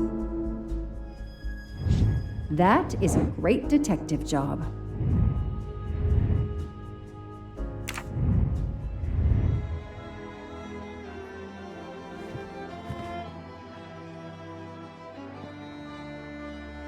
I'm sorry you had a fight with Chiara. What? How did you know? I'm a detective. I'd like to help, if I can. If you have a spare engagement ring, detective, I'll take it. Ah, I see. You lost the engagement ring you were planning to give Chiara? Lost? It is worse than that. I threw it away in the canal. I bitterly regret this gesture. I now find myself without a girlfriend and without a ring.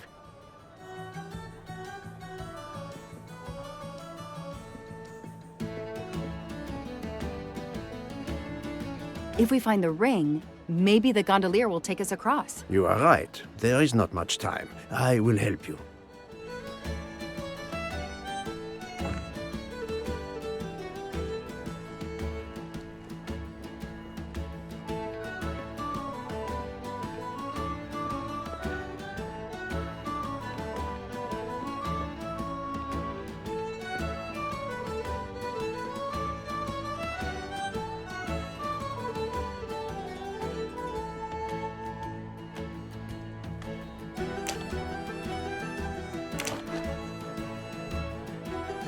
I don't need an empty soda can.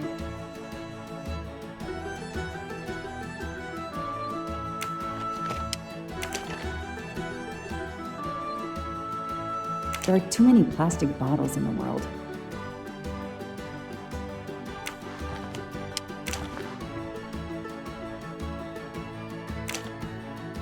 I know someone who will be happy.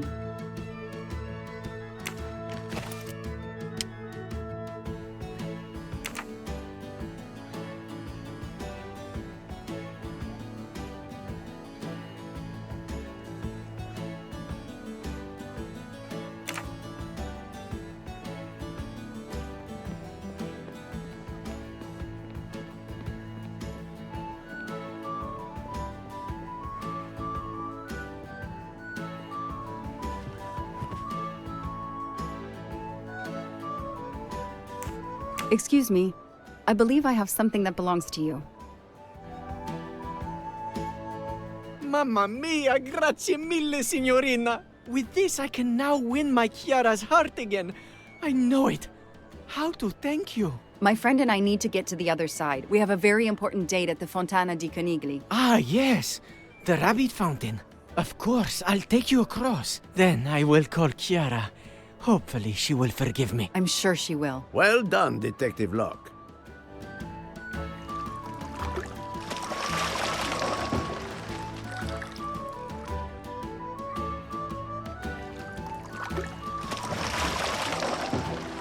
This district of Venice is very charming. You will love it.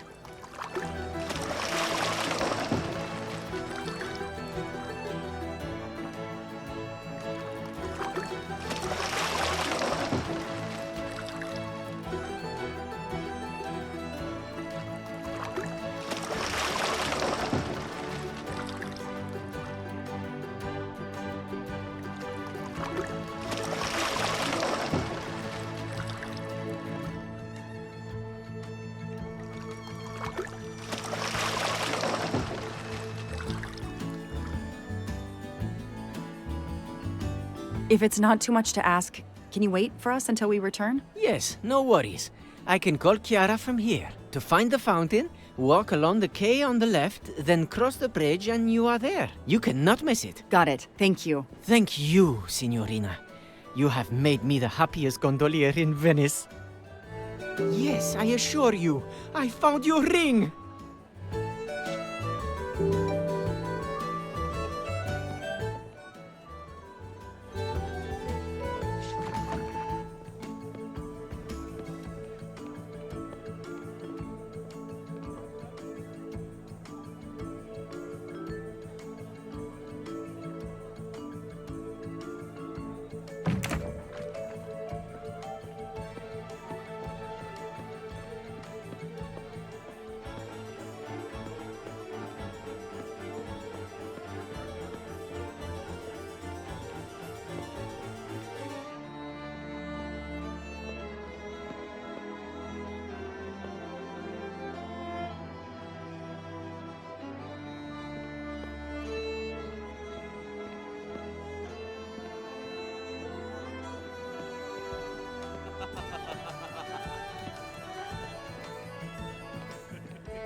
It's 9:55. The right time in the right place. Now AW just needs to show up. You made me run, Detective Locke. Poirot does not run. I'll wait, sitting down.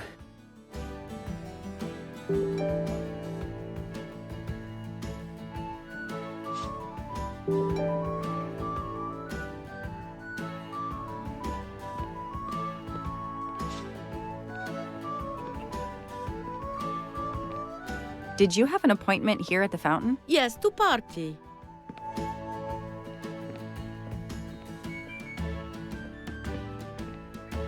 I have an appointment with you, don't I? No, dove la tua maschera?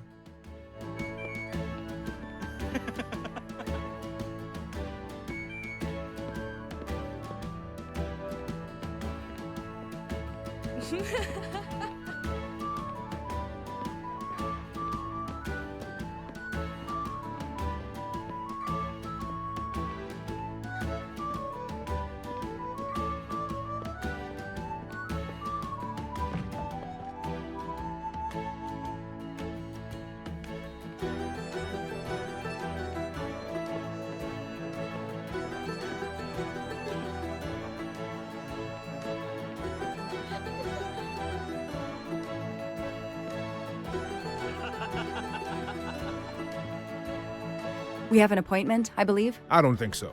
I've never met you.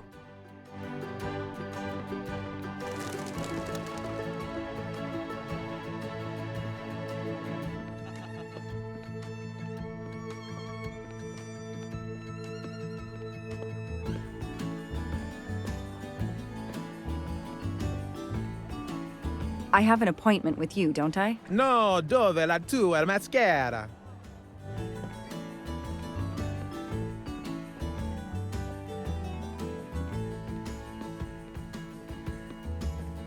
We have an appointment, I believe? I don't think so. I've never met you.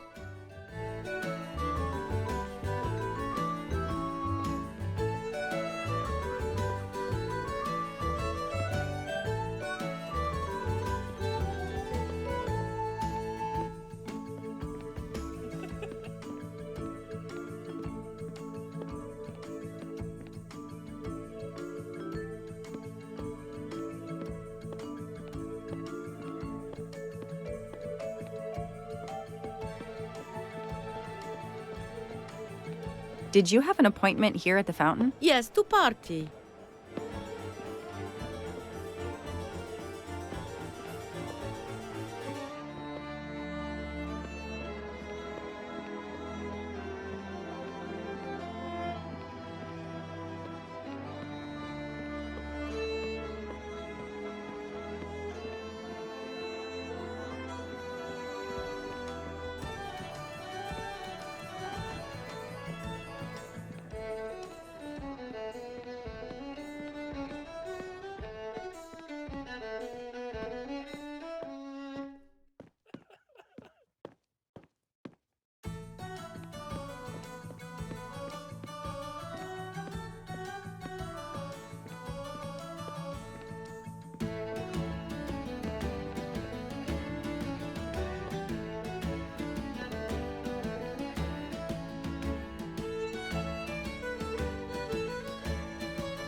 Did you see anyone who could be AW? No, no one. But who knows what those masks and costumes are hiding?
Did you see anyone who could be AW? No, no one.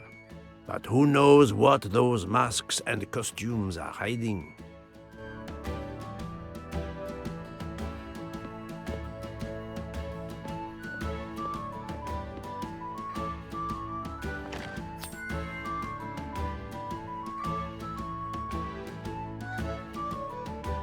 Shiny facial hair.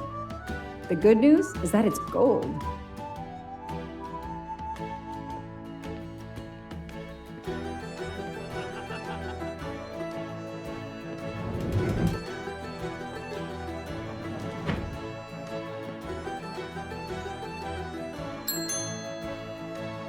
Nobody. The desk clerk must be asleep or off partying.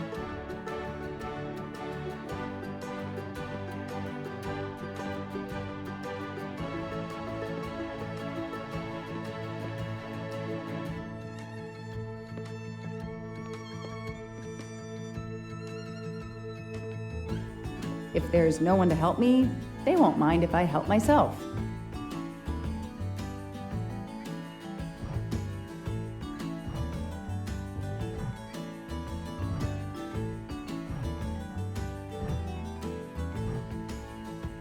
Aziz Wadi. That's the only name that corresponds to the initials AW. Spaziente? Non ti ho sentito? Posso aiutarla? Hello, I'm looking for the Fontana dei Canigli. Do you know where it is? Ah, it's right in front of the hotel. It's easy to recognize because of the rabbits. Thank you. I had an appointment with someone, but I can't find him. I wondered if you might be staying in your hotel. I can't help you unless you give me the name. I have an appointment with Mr. Aziz Wadi. Do you know if he's here? Well, unfortunately, he left the hotel this morning. He seemed to be in a hurry, but he left a carta. You are? I'm Mrs. Ratchet. Mr. Wadi asked me to give the message to the signore, but I suppose this is okay.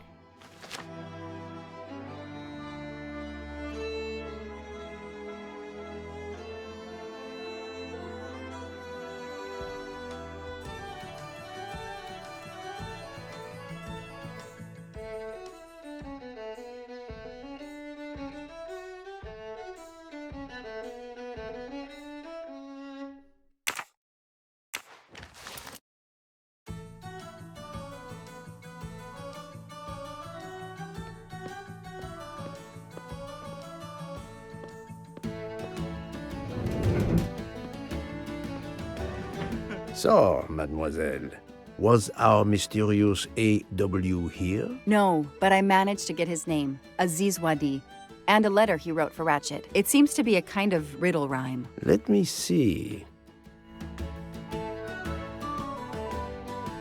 Well, Ratchet and Mr. Wadi must love this book to refer to it so much. Yes, I think we have to search and find the tracks that this person left for Ratchet to find him. I think so. Lead the way, Mademoiselle Locke.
Not really my style, but I'll take it.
Hey, you. I can't lose them.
Move over.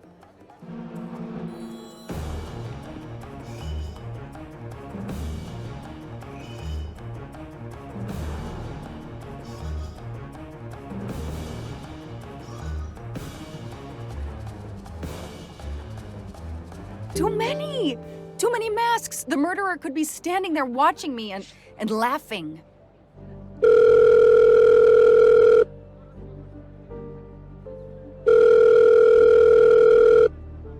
Yes, Detective Locke? The murderer got away. I'm coming back. But it looked like he dropped something when he climbed the first wall. All right, I'll go and see. For my part, unfortunately, I could do nothing for the victim. He was already dead. I have already alerted the Italian authorities. I will see what I can find while I wait for them.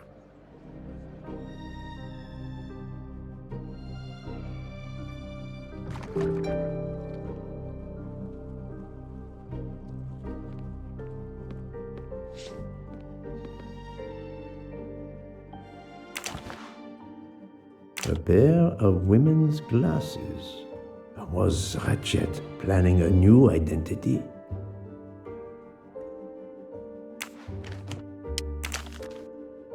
There must be several tens of thousands of dollars in this bag.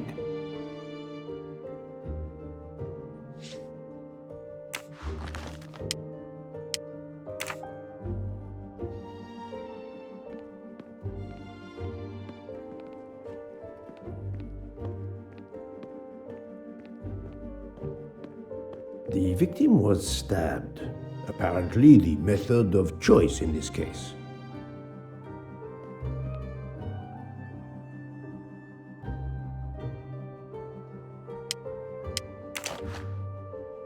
A bunch of keys. If, as seems likely, Mr. Wadi is a resident of Geneva, then one of these may belong to his home there.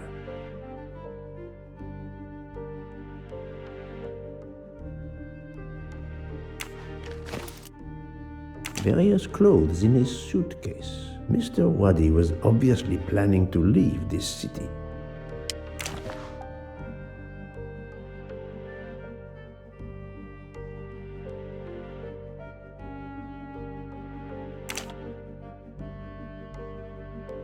Mr. Wadi's Swiss passport. I'll see if I can find a match on the internet to confirm his identity.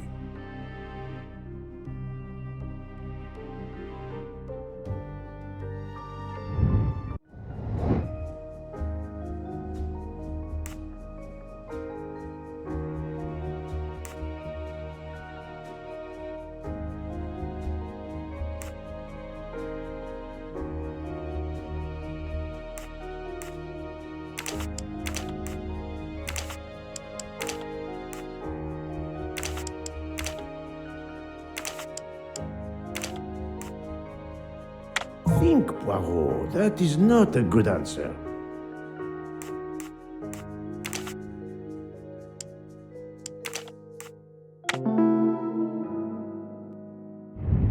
That was easy.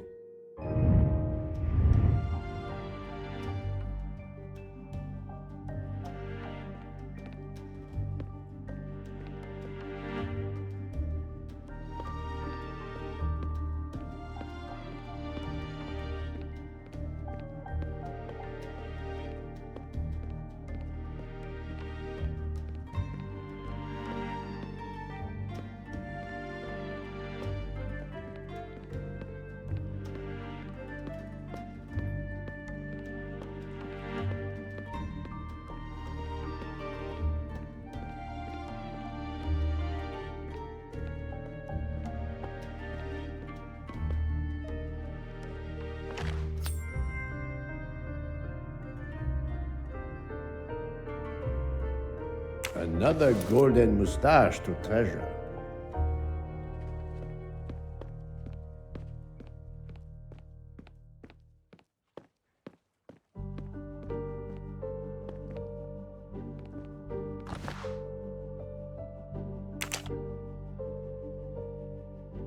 A false passport with Ratchet's picture. Clark, Ratchet. How many others? Now he will become Enrico Caldo. It appears Ratchet changed his identity as often as his socks.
According to the information I have, this is a solid choice. I'm sorry I couldn't catch the suspect, Mr. Poirot.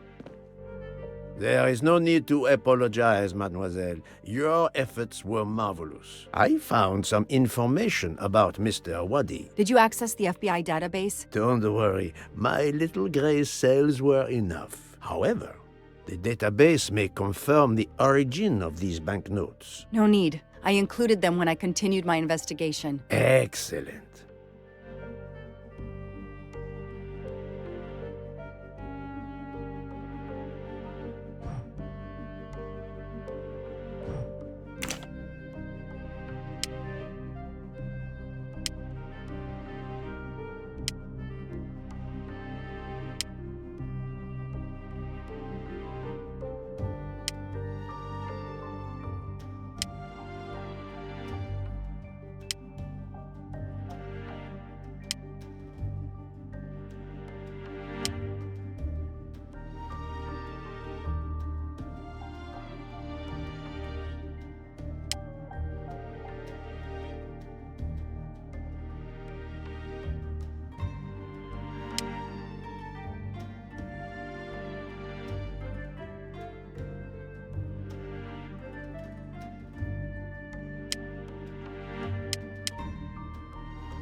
No, this isn't it. Think!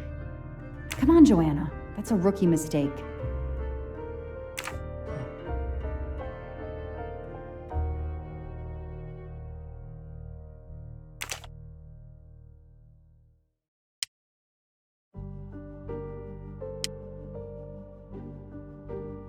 The detective gets it right.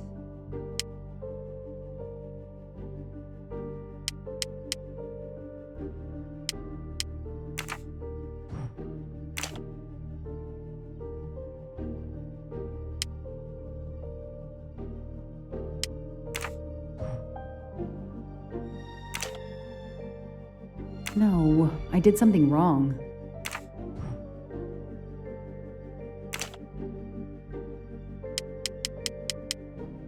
Hey, I'm a pretty good detective after all. Score. 1 for the good guys.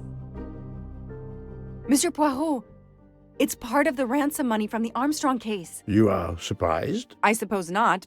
So Ratchet had it in an account at the Banque du Lac. It would seem so. He knew the serial numbers on the banknotes could be traced, and he could not spend it, so he stashed it there. But now he's run low, something he didn't count on. He hopes enough time has passed so he can begin to spend the ransom money. There is something else he didn't count on. What's that?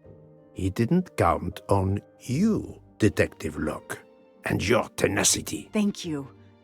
But we are still left with a murderer on the loose. But we progress. We know Mr. Wadi had an appointment with Ratchet. He had a bag full of money and a passport with Ratchet's photo, but a new name. What is your opinion about the passport?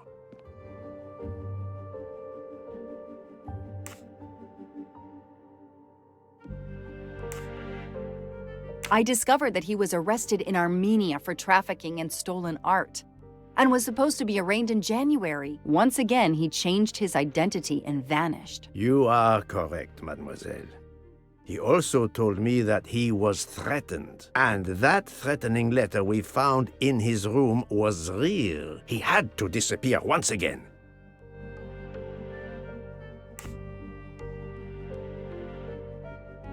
The bag isn't very big. He could have easily run away with it. If he didn't take it, it was deliberate. He wasn't interested in the money. If the motive wasn't money, it leaves passion or revenge for motive. So, Detective Locke, what do you think? Passion or revenge? Revenge seems like an obvious motive to me. The murderer carefully followed Wadi from the fountain to the new meeting place despite Wadi's precautions. That is cold and careful. Excellent. We cannot yet know for certain, but that is a sound psychological analysis. We have an idea of the motive. It is the same motive as that of our 12 would-be murderers on the train. But we still must know who was under that mask.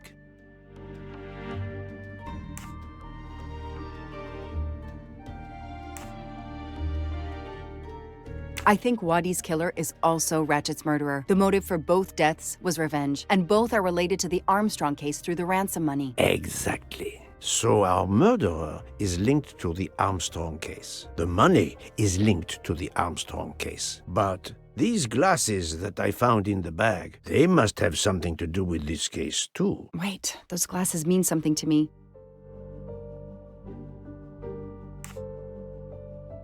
Wait, I know. I've seen these. They belong to Suzanne Moreau, little Daisy's nurse. I remember seeing them in her bedroom, but they were gone the day she died. I remember the press saying that the nurse had committed suicide. I've always believed otherwise, and the glasses are proof that she was killed by Ratchet, or his accomplice. He took those glasses. I always had a gut feeling, but now, Mr. Poirot, now I have proof Suzanne was innocent. Yes, you do. But the question I ask myself is this. Why did Ratchet keep these glasses?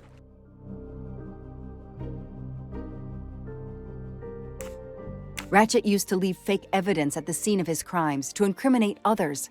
He did the same thing to frame Suzanne. Possibly. But keeping an object belonging to his victim as a souvenir of the murder, that is the behavior of a fetishist. Now that you mention it, in my investigation at the time, I had already found Daisy's hair clip in Ratchet's cabin, and now we find Suzanne's glasses in a bag for Ratchet. 2 objects from 2 victims of Ratchet. He is a trophy hunter. Okay, we managed to clear up some of the gray areas. What now? The bag only contained a fraction of the $1 million ransom of the Armstrong case. The rest must still be in a secure place. I will make a wager with you that it is the Banque du Lac in Geneva where Mr. Wadi worked. Wadi was also the keeper of Ratchet's secrets. They were killed by the same murderer. Agreed. Well, there is nothing more we can do here except wait for the police. Prepare yourself for a long evening with the police. We have a lot of explaining to do. And after that? A visit to Geneva, perhaps?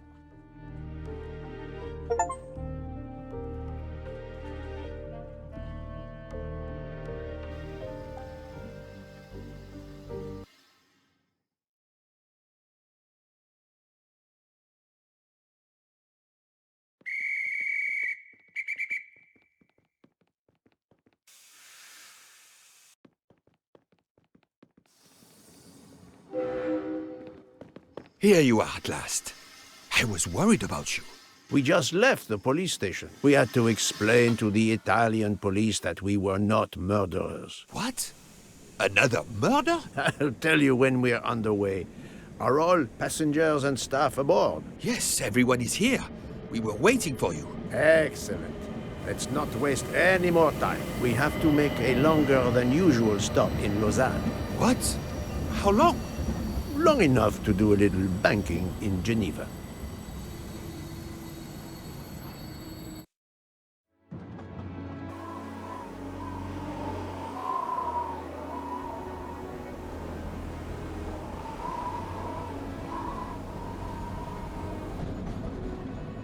But this is madness.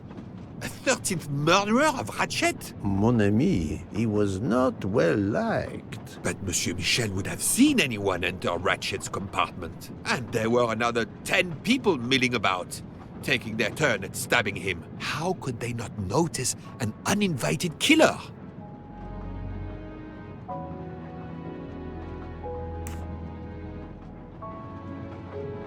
The 13th killer could have acted when Michel was smoking on the platform at Vinkovsky. But even after the train departed, Michel was absent from his post at the end of the corridor several times the night of the murder. I must know where he really was and when.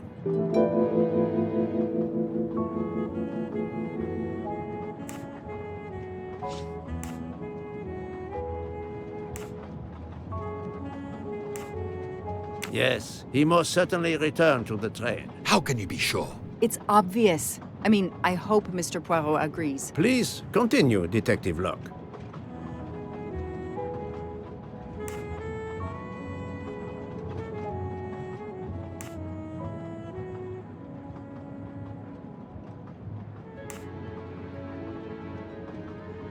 All the passengers and crew are still aboard. If the killer of Mr. Wadi had remained in Venice, we would have noticed right away that someone was missing, and we could have alerted the authorities. I promise you, I made certain everyone was aboard before we embarked. Book, calm yourself. Calm myself? But we're back where we started. There is still another murderer on my train. Wait a moment. Can I change my mind about my verdict? Can we turn everyone over to the police? Everyone? Including ourselves? What? No. No. It's a nightmare. Let us take it step by step, my friend. We can start by eliminating all of the members of the Ratchet jury.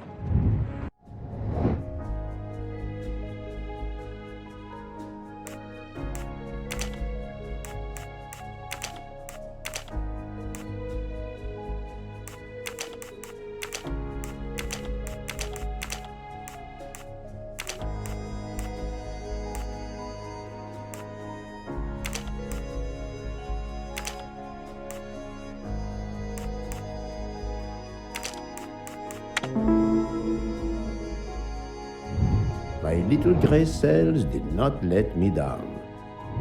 If we eliminate the 12 jurors, we are left with 7 additional suspects. 7? It's still too many. I agree. We must reduce our list. Excuse my impatience, Poirot. It's as if my beautiful train is cursed. Can you exonerate any of the 7?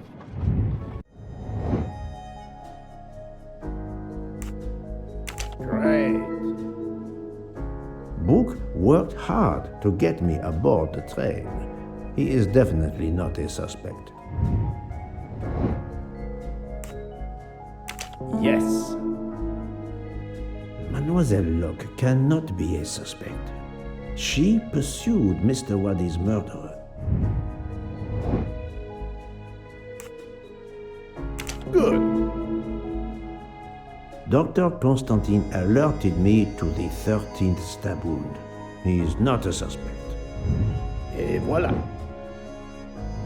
I have 4 suspects left who I must now examine more closely. Miss Nielsen, Monsieur Maury, Monsieur Fauché, and Countess Andrény. One of my employees? Suspicious? All 3 got off the train in Venice to restock supplies. Any one of them might have slipped away without being noticed. I suppose. But what of Countess Andrény? You cleared her yourself. She is cleared of the first murder, but we know little of her movements here in Venice. So, we still have 4 suspects to interview. Detective Locke? I can't join you, Poirot. My chief saw something on the news about the case and my involvement. He's demanding an explanation. If I want to keep my badge, I have to call him. Then you must do so by all means. I'm sorry. No need to apologize. I understand. I'll make the call for my compartment. If you're looking for me, I'll be there. I hate to say this, Poirot, but I must. There is, of course, one other suspect with a motive for murder. The ransom money. You mean Detective Locke? Then who did she chase? Who killed Aziz? We both saw the masked murderer standing over the body.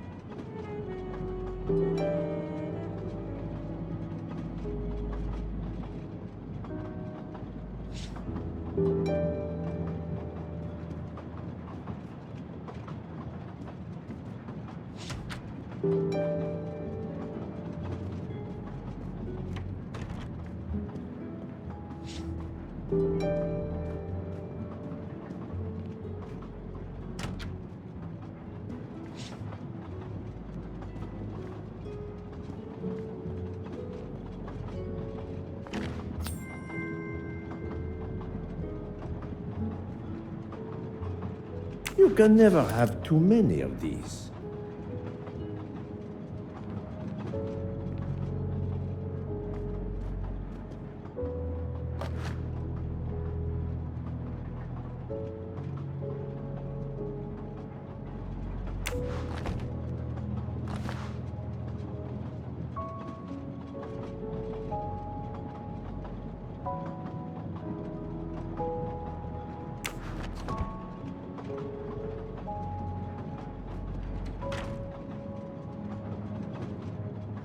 Doctor, I need to question Countess Andreni. I'm afraid that won't be possible, Mr. Poirot. The Countess had an anxiety attack when we arrived in Venice. She was terrified the police would come for her and her husband, despite how you concluded your investigation. I had to give her a sedative.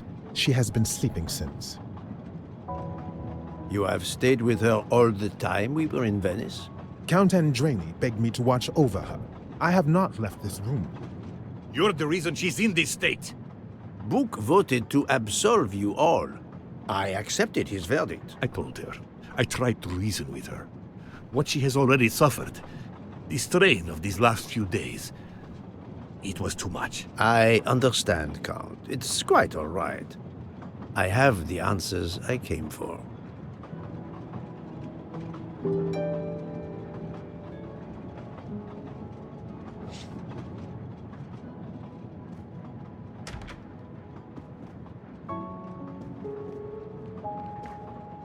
Ah, Michel, I have a few more questions to ask you, if you will allow me. Anything, Monsieur Poirot.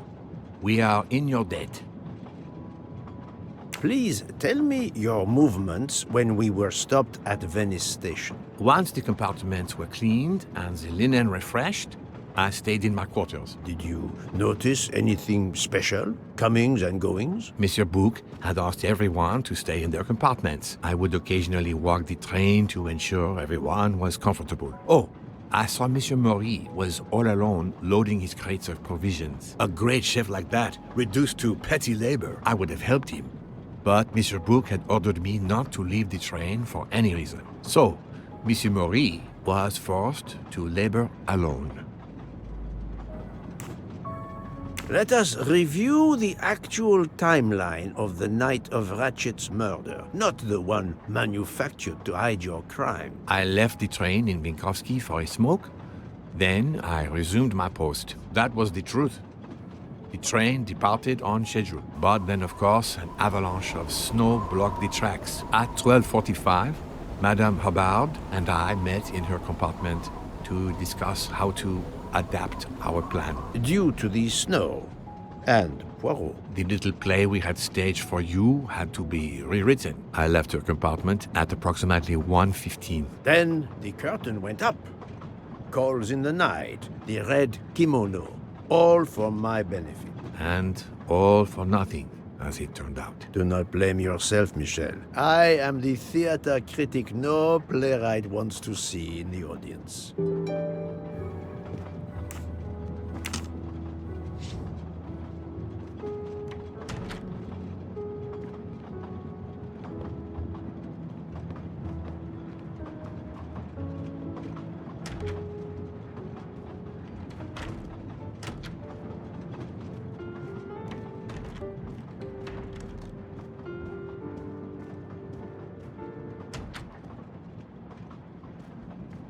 You play well. I didn't mean to interrupt you. Thank you. Many years of piano lessons thanks to my mother. I try to play in a few clubs in Paris when I get the chance, but as you can see, it hasn't made me rich. What can I do for you? Conversation only. Tell me about your time in Venice. I had Monsieur Bouc's permission to see my sister. She lives in Marghera, just outside of Venice. She had a baby a few weeks ago. This was my first chance to meet my new nephew. Monsieur Bouc gave you permission? Yes, you can ask him. Most assuredly, I will. What time did you leave and when did you return? I left around 9:10 p.m. I was back by 10:45 p.m. When I got back, Hotaru was in a lot of pain. I gave him a back massage. That would have been enough time to kill Monsieur Wadi and return to the train. May I see your knives? Of course. They are here. If you don't mind. Help yourself. They are under the bar counter. Tell me again about your poker game the night of the murder. It's a regular game to help relax after a long day. Let's see, we started around 11 p.m. We took a short break in Minkowski, Hotaru, Pierre, and I. The game finished up around 2 a.m. We'd all had quite a bit to drink. Ah, yes. I left for about 10 minutes to refrigerate champagne for the next day. That must have been around 1 a.m.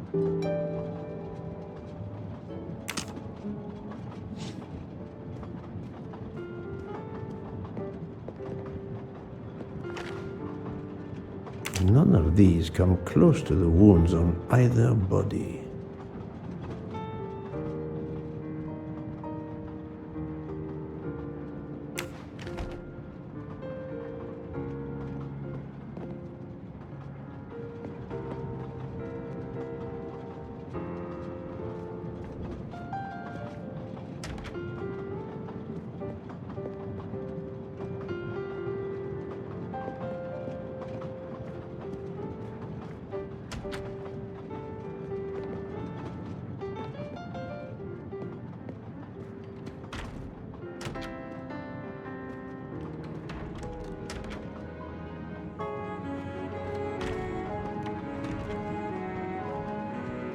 You told Fauché he could go into Venice? Marghera, actually.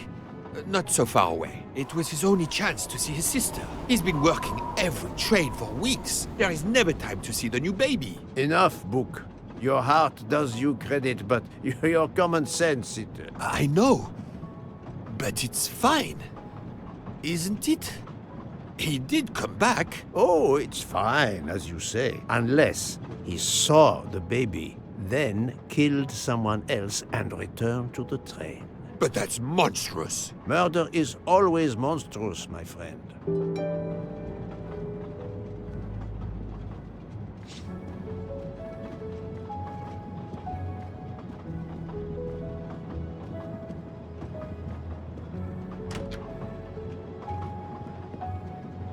Good evening, Monsieur Maury. May I have a moment of your time? I have a few questions to ask you. Of course! As long as you don't mind if dinner is ruined. I promise to be as brief as possible. What did you do while we were stopped in Venice? With Freya's help, I loaded fresh produce for the next part of our journey. Then, you may not believe this, but my job requires a lot of physical labor. My back suffers. Fortunately, Jean has become quite adept at separating my vertebrae. As you may know, I have solved the murder of Monsieur Ratchet. That is a shame. I beg your pardon? The bastard sent my steak tartar back, telling John I was to burn it. I will add it to the list of his crimes. One wound on Monsieur Ratchet's body was struck by a very sharp, thin-bladed knife. We haven't found it yet. You think one of mine was used? I'd like to have a look, if you don't mind. In that drawer. An impressive set of knives, but their blades are too wide to have been used for the crime. Tell me about your poker game the night of the murder. We started around 11 p.m. When John finished his shift. We played until around 2 a.m. From what I remember, it's a bit vague. You played without a break? Actually, we did break once for a smoke. John, Pierre, and I. When we stopped in Vinkovsky. When was that? Around midnight?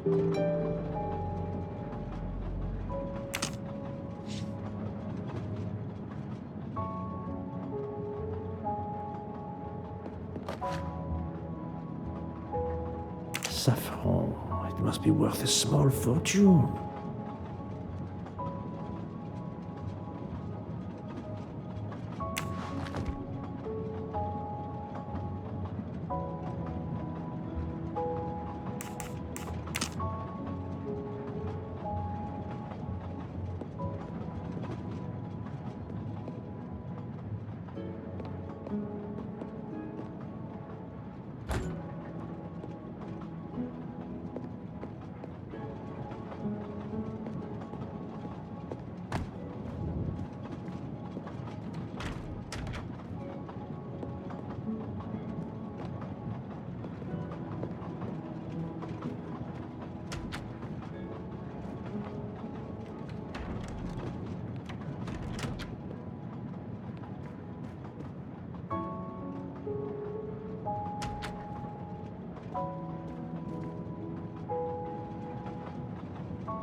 box is secured by some sort of locking mechanism. The design is formed by 3 commas.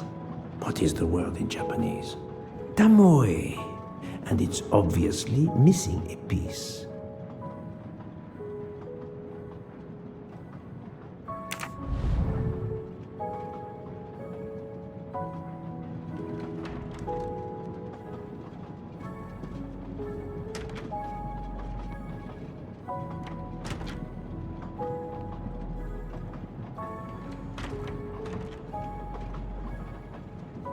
Good evening, Mademoiselle Nielsen. May I talk to you for a moment? Of course, Mr. Poirot. I'm not going to bed right away. Can you tell me your movements while we were stopped in Venice? That'll be easy. I didn't move much at all.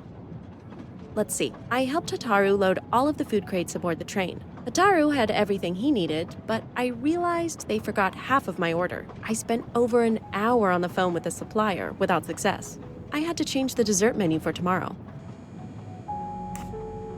Dr. Constantine found a stab wound on Ratchet's body that was caused by a much thinner and sharper blade than the others. Possibly a chef's knife? My thought, precisely. And you'd like to see my knives?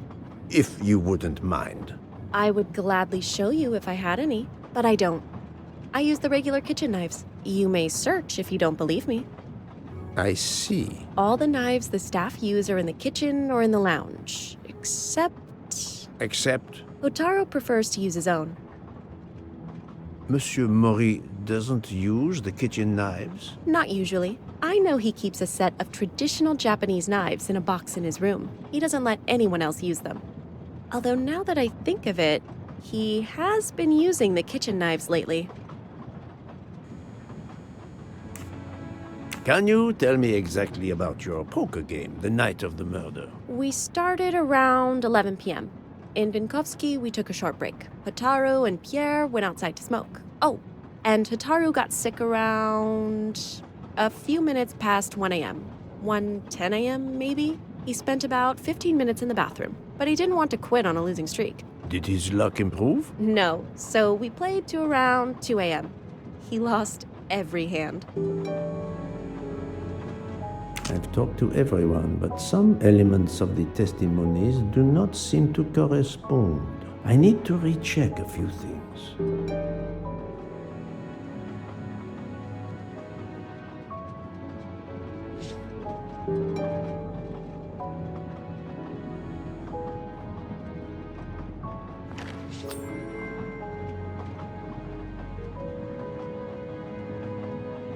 Another delightful trophy for my collection.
I do not think that's the right answer.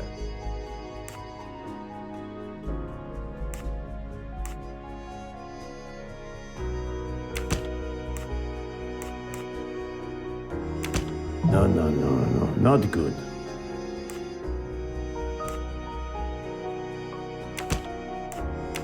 This is wrong, but I'm never far from the truth.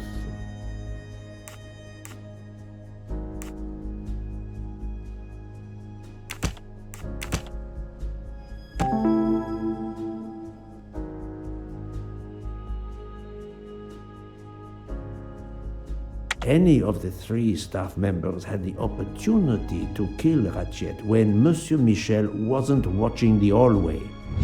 My little gray cells did not let me down.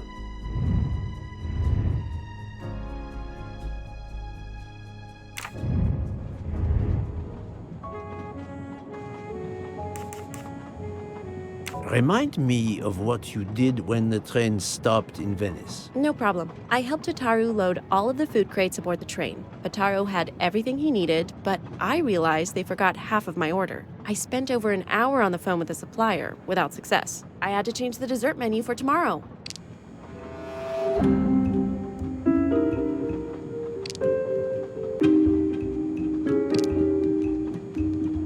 She's lying, but why?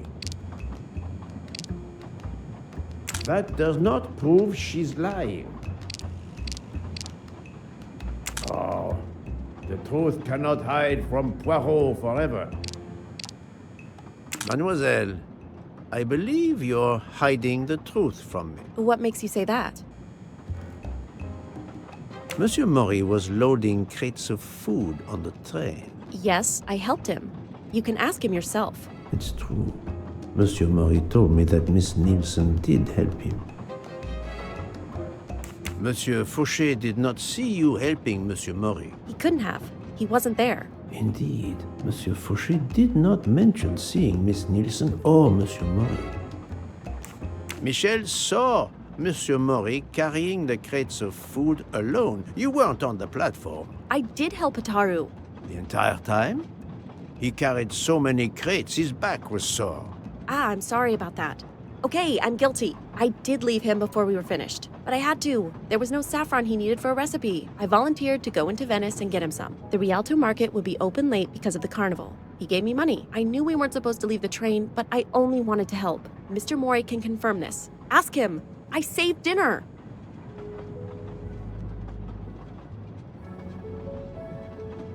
Oh, on behalf of my palate, I thank you. How long were you gone? I left at 9:10 p.m. and was back with the saffron around 11. That's when I called my supplier for the items I was missing. Miss Nielsen had almost 2 hours to buy the saffron, find a costume, kill Monsieur Wadi, elude Detective Locke, and make it back to the train for that phone call. Yes, it's possible that was enough time. Thank you, Mademoiselle Nielsen. That is all for now. Sorry again, Mr. Poirot. I hope you enjoy tonight's dessert.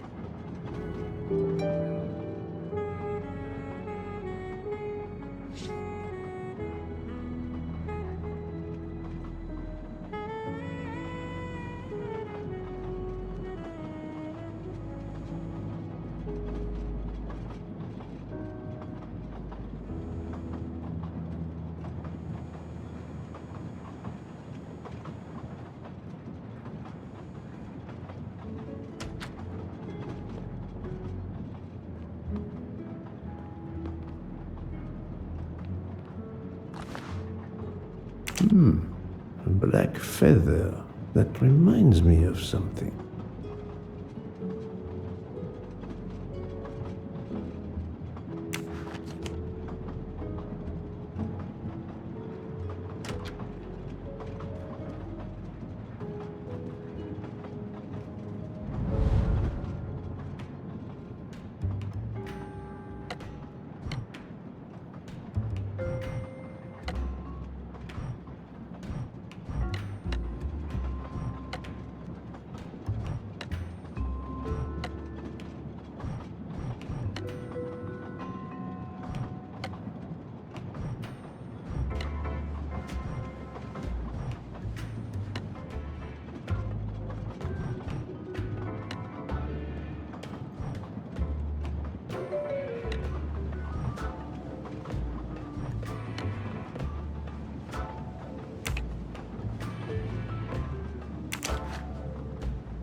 An object that looks like a broken comma. It must be part of something else.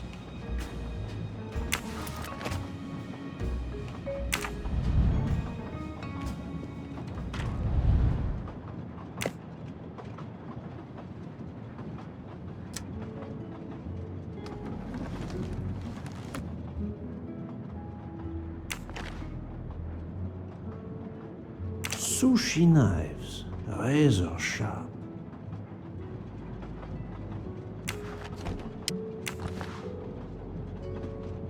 Sushi knives, razor sharp.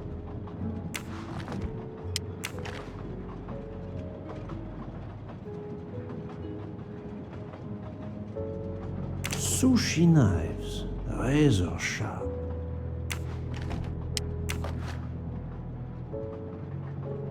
Colteria Venezia.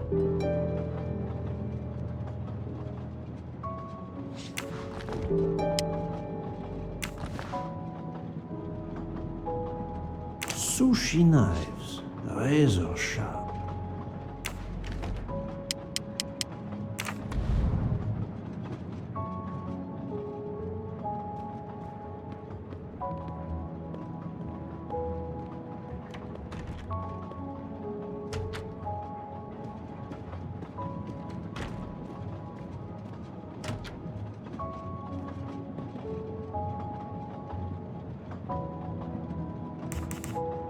I'm sorry, Monsieur Mori, but haven't you forgotten something? You haven't told me about the knives hidden in your room. Ha! Yes, indeed. I forgot to tell you about those. They are my personal knives. I only use these knives. There are none better. I bought them all in Japan. No one is allowed to touch them except me.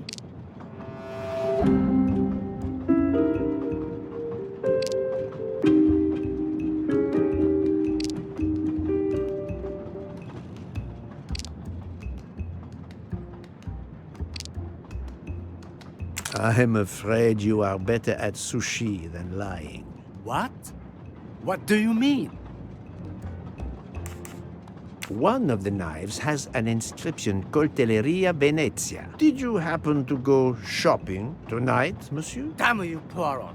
Very well. One of my sushi knives has been missing since the night of the murder. I thought you were going to believe I killed Ratchet. He routinely sent back my dishes to be ruined. Why does God give rich people the money to afford the best cuisine, but not the palate to appreciate it? I panicked. I know a very good store in Venice. I went to buy a knife to replace the one that had gone missing, so I wouldn't be accused. I assure you that I had nothing to do with any murders. I would have an easier time believing you, monsieur, if you put that knife down. Oh, yes, of course. Sorry. What time did you leave on your little shopping trip? I left around 9:30 p.m. I was back a little after 11. 11:15 p.m.? Time enough to stab Monsieur Wadi and return. Very well, Monsieur Mori. That's all for now. If I have another question... I'll be right here, cooking.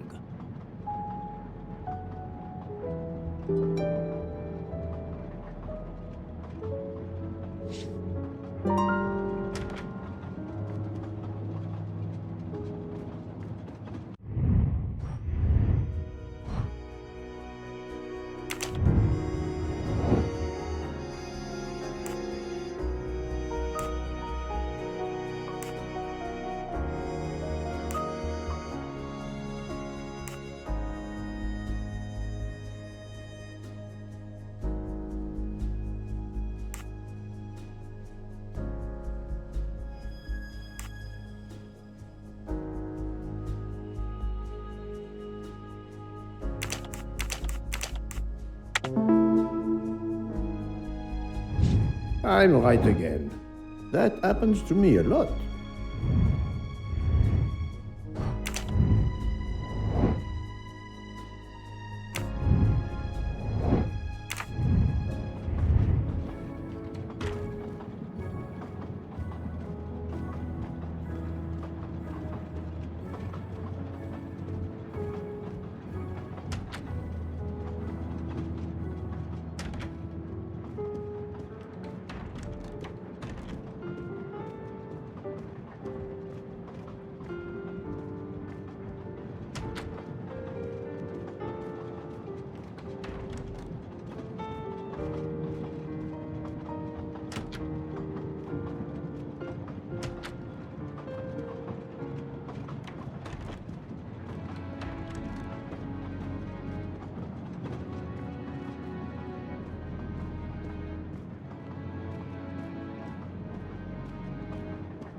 What have you been doing, Poirot?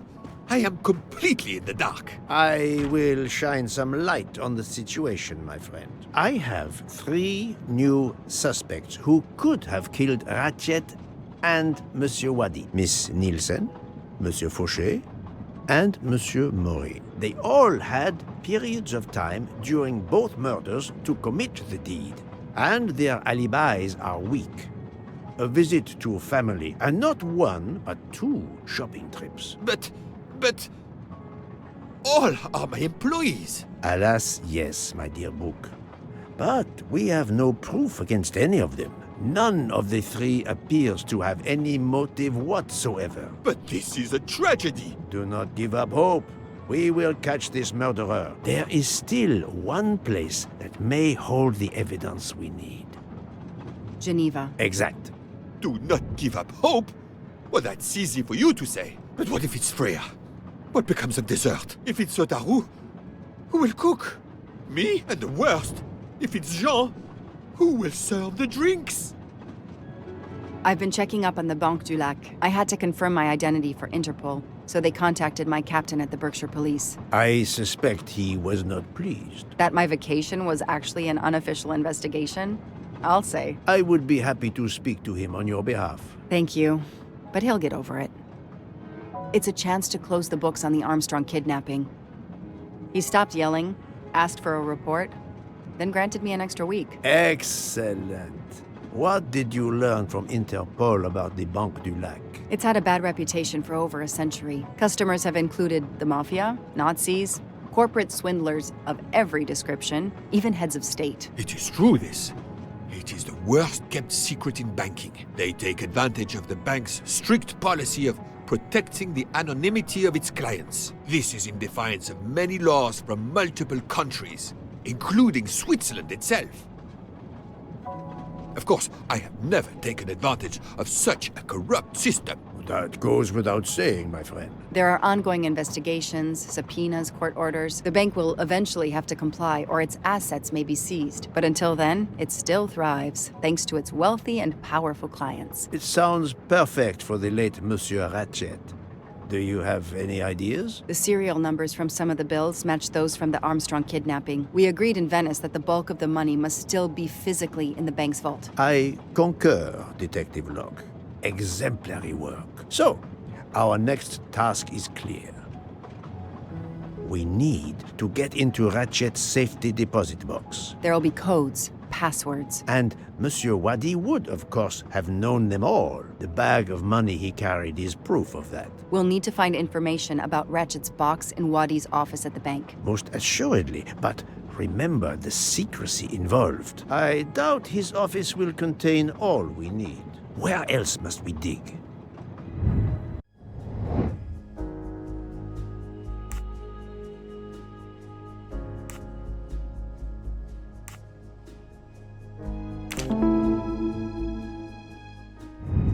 Et voilà. Mr. Wadi couldn't keep all of his secrets at the bank. Hopefully we'll find something in his apartment. We already have his address thanks to his passport, and his keys we retrieved from his body. The train stops in Lausanne at 8 a.m. But that's far from Geneva. I can delay the departure until 11 a.m. No later. The police are expecting us in Paris by the end of the afternoon at the latest. They won't tolerate any delay. The bank doesn't open until 9. I can see only one way that gives us a chance to be on time.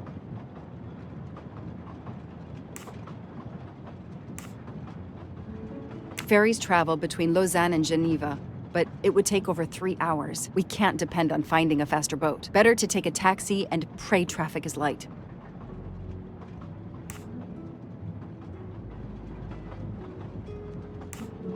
The best thing is to separate. One of us searches his apartment, the other searches his office. To access the safety deposit box, we need to find the key, the box number, and the passcode. Suppose you find all this. How do you plan to get into the vault? We are going to use the bank's anonymity policy to our advantage. And the quickest way is for you to impersonate Ratchet. I would rather impersonate Jack the Ripper, but in the interest of justice, I will do it. We need to find the account number. Along with everything else. I will say I want access to the vault. They don't ask for papers or even names. The vault information is enough. I'm not hearing any of this. I run a train company. I don't rob banks. Perfect. Let's recap the plan.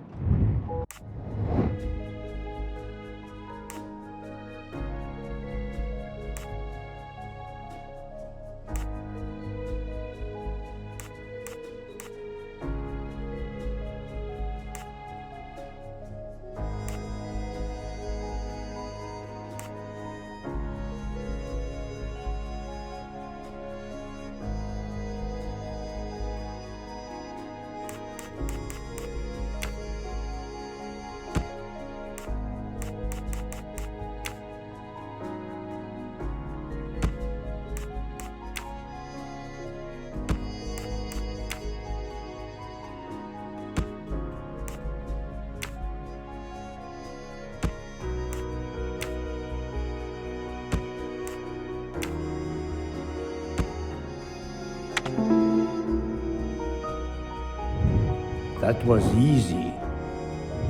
To sum up, we're going by taxi to Geneva. Then we'll split up.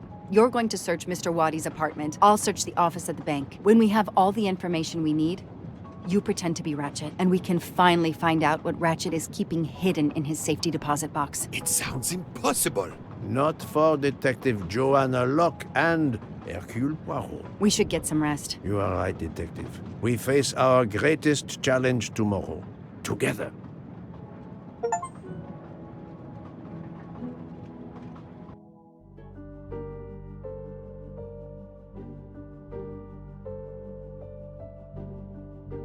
Nine o'clock. Our driver did well. It took barely an hour to get here from Lausanne. But we must conclude our business in 1 hour as well. Book can only hold the train until 11 o'clock. 1 hour to find the key of Ratchet's safety deposit box, the box number, and its passcode. A lot to ask. Indeed, which is why we must split our forces. I will take the cab to Monsieur Wadi's address. You must search his office. I have you on speed dial. And thank you, Mr. Poirot. For what, mademoiselle? For trusting me.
I've earned a gold mustache.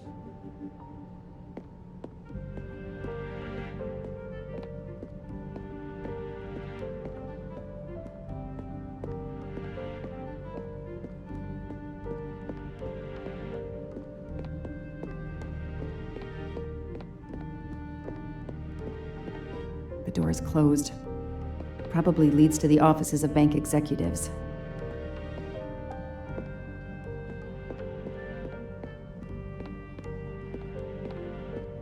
Please ask one of the staff for assistance, mademoiselle.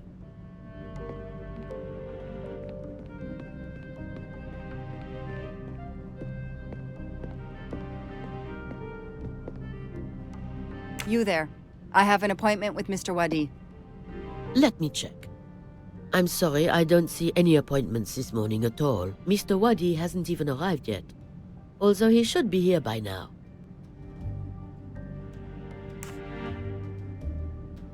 Even though your customers are anonymous, considering the amount of money involved, you should still have a mention of a meeting. Yes, I can't understand it. I'll be sure to ask Mr. Wadi when he arrives. In the meantime, you are more than welcome to wait in his office. I'll see you're not disturbed. Please follow me.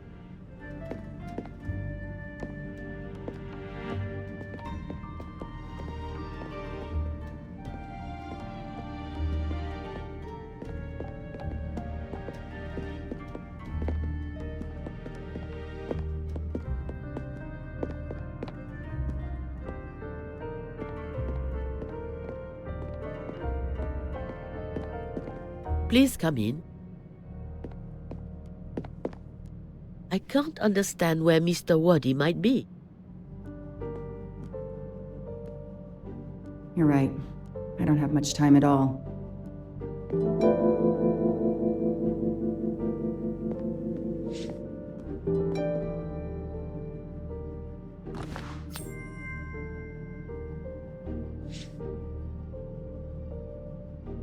A gold mustache. Thank you very much. Time is not on my side.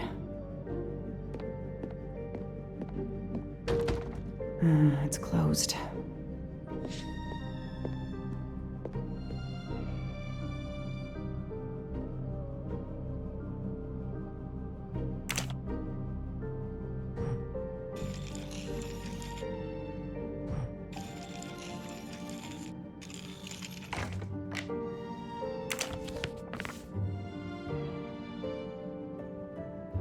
I'm taking a picture of it.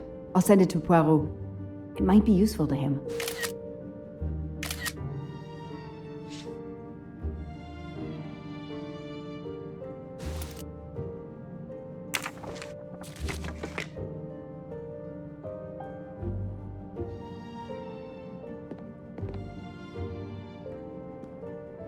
Alice in Wonderland, again.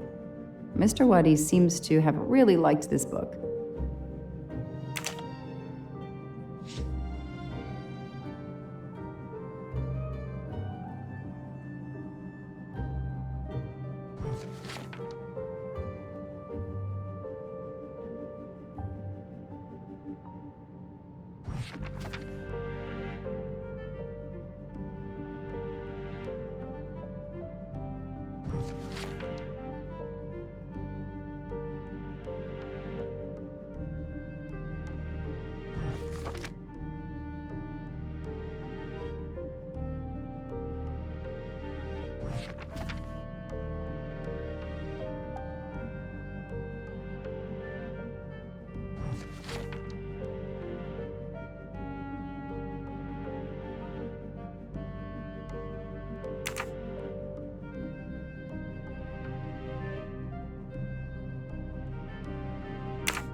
A souvenir Tower of Babel.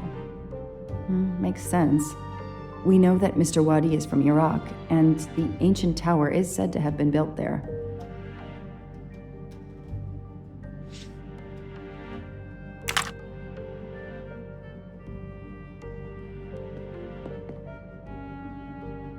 Locked.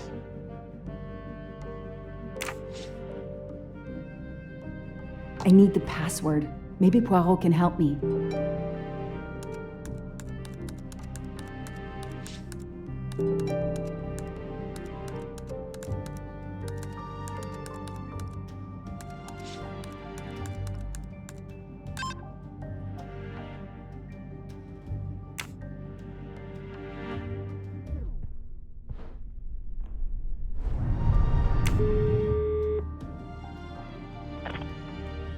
I managed to get into Waddy's office. I did a quick preliminary search. Everything is locked, including his computer. All I could find was a photo with a date on it. I just sent it to you. Maybe you can use it. Thank you. That might help.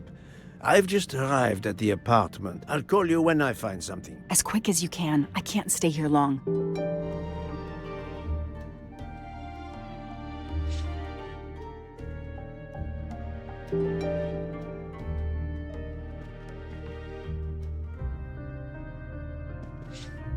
This is definitely not Monsieur Waddy's apartment. This is definitely not Monsieur Waddy's apartment.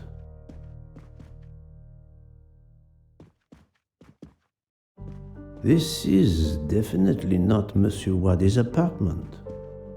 Ah, here we are. Let's see if the key I picked up in Monsieur Waddy's luggage in Venice will open his door.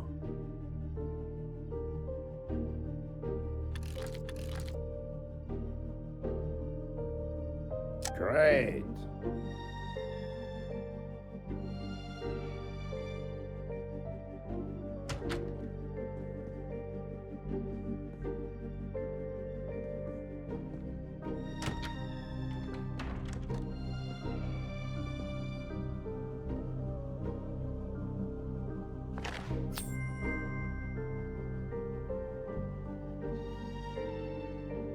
You can never have too many of these.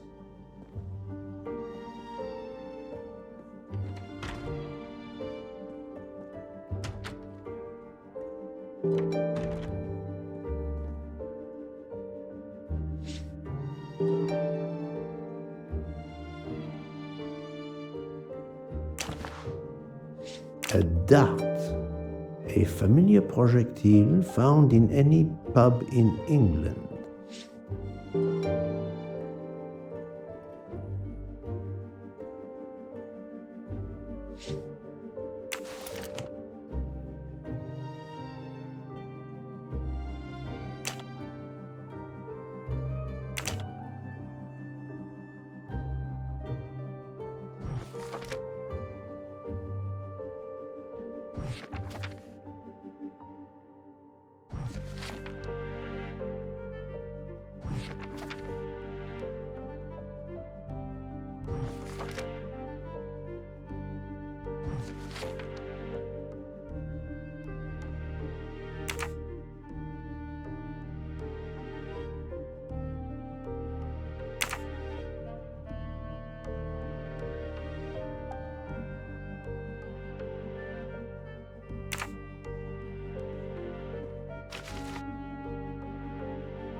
The key to the password is close.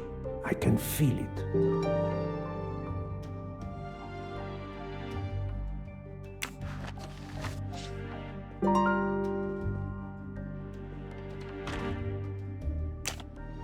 That may be useful to Mademoiselle Locke or me. I'll take a photo.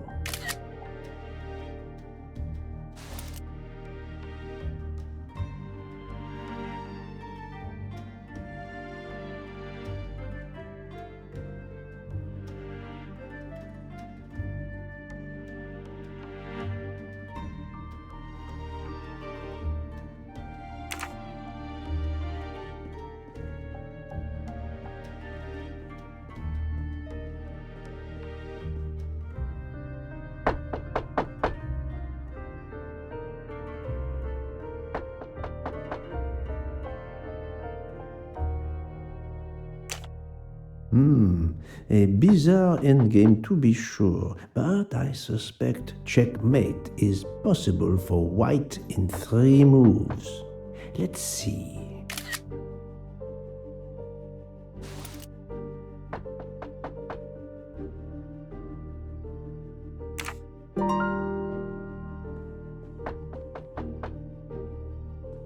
Staring at the clock won't help, Poirot.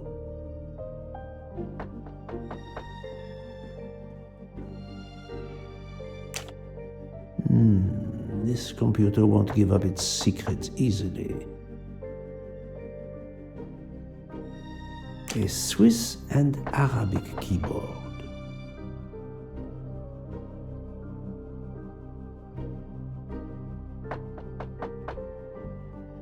A Swiss and Arabic keyboard.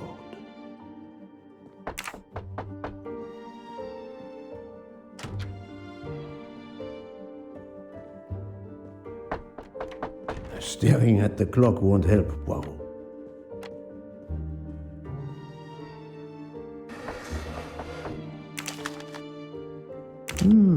This could be the password to Monsieur Wadi's office computer. He must change it every month. It seems to have a logical sequence, but I need to find the one for December.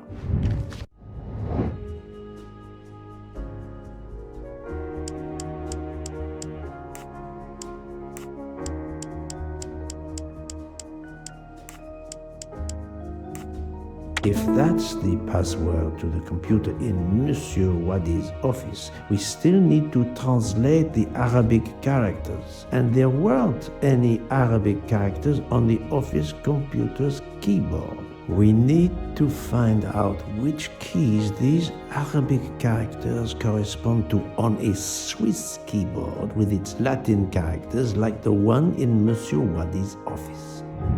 I'm right again. That happens to me a lot.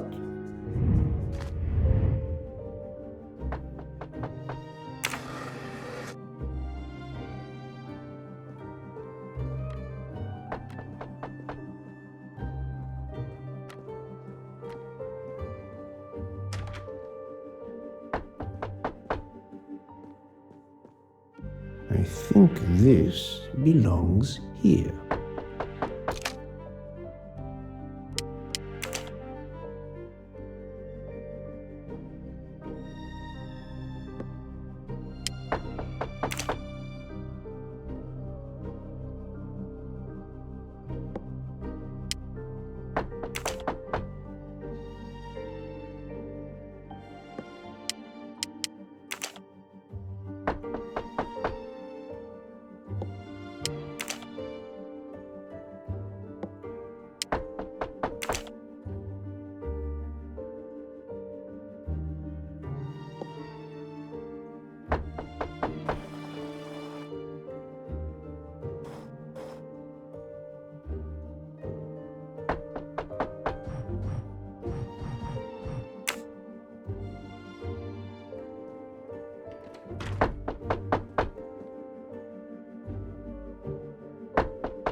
Who are you? What are you doing in there? I am Hercule Poirot. I am working with the police. You are Monsieur Wadi's neighbor? Yes, next door. I heard a noise. I thought it was Mr. Wadi who had come home. I don't know him very well. A delivery man left a package for him with me.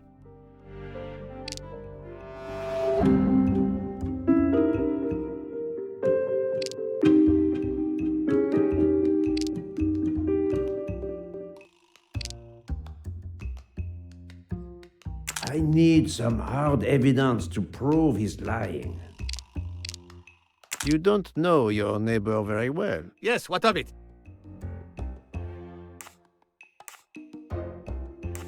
You say you don't know Monsieur Wadi when you live right next door to him? I keep to myself. What of it? That may be true. Geneva is a big city.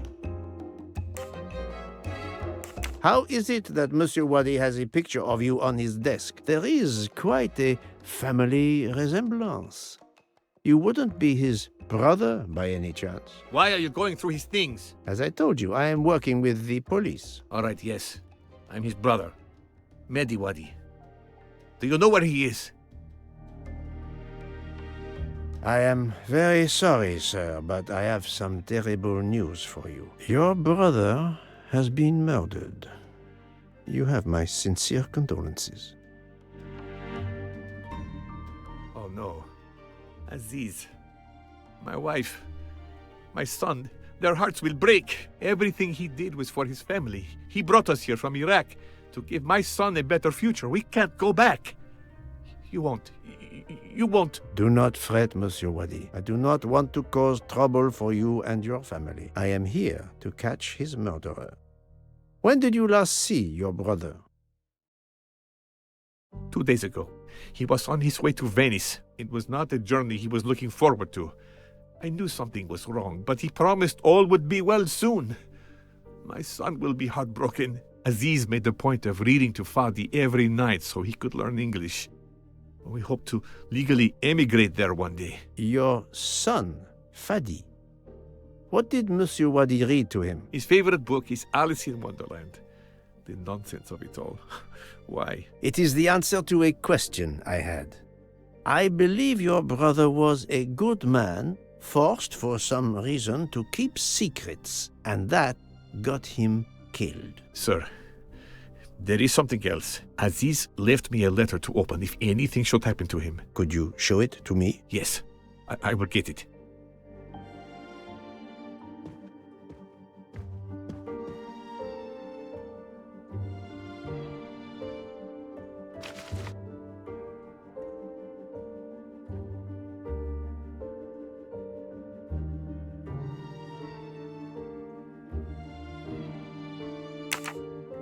It all makes sense. It's horrific. But to Ratchet, it would be just business as usual. At least I have Ratchet's account number. 82664.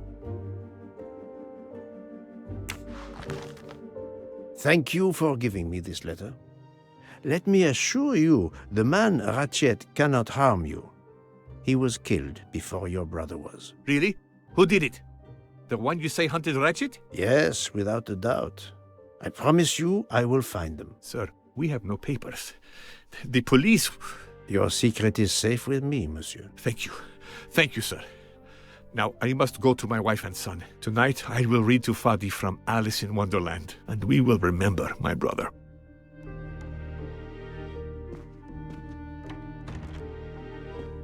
I need to notify Mademoiselle Locke that I have Ratchet's bank account number.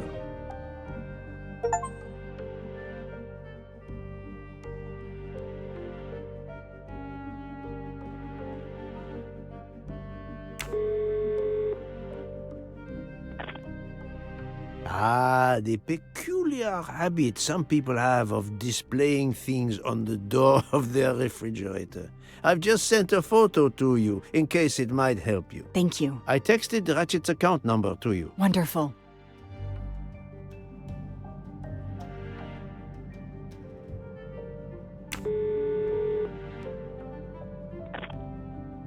Mr. Poirot, how are you doing? I have little to report, but keep looking.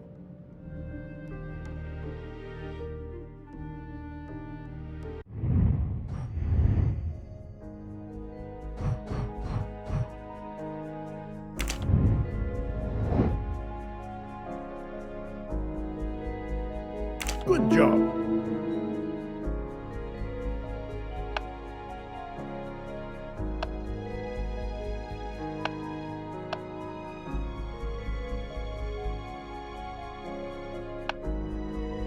Right.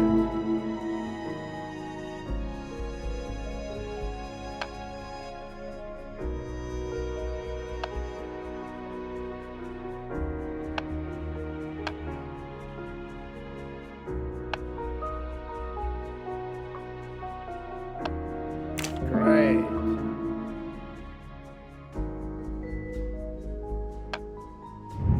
Et voilà.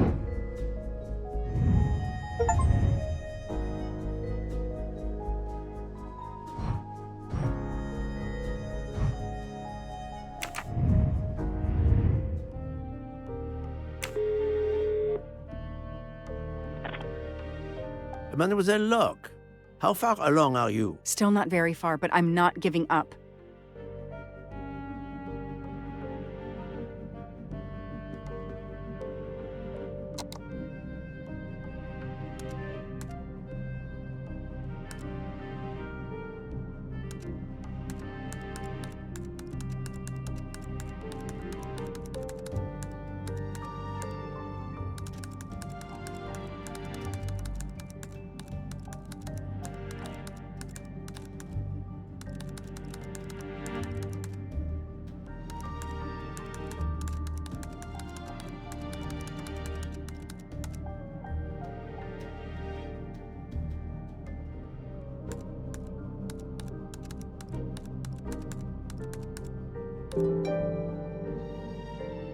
The number of Ratchet's safety deposit box. At last. I should let Mr. Poirot know.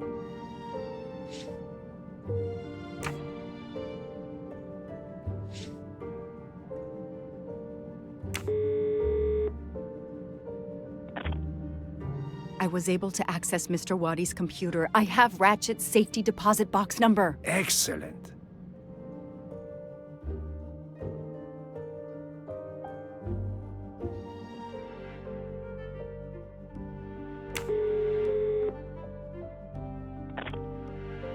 Mademoiselle Locke, how far along are you? Still not very far, but I'm not giving up.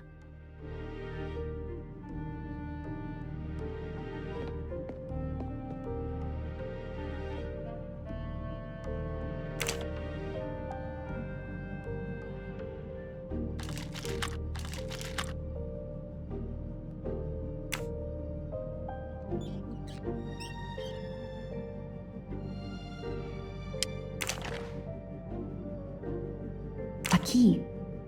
I wonder if it will fit the desk drawer.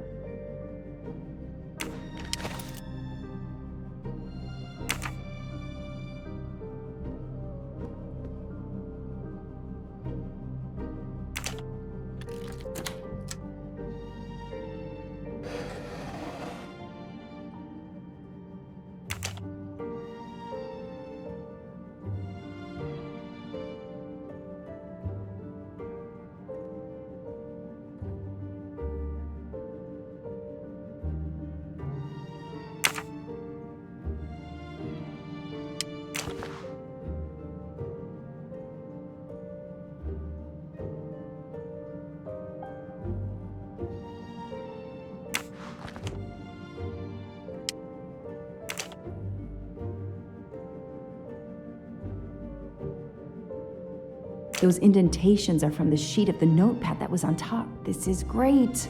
All those mystery movies I watched as a kid. I know what to do.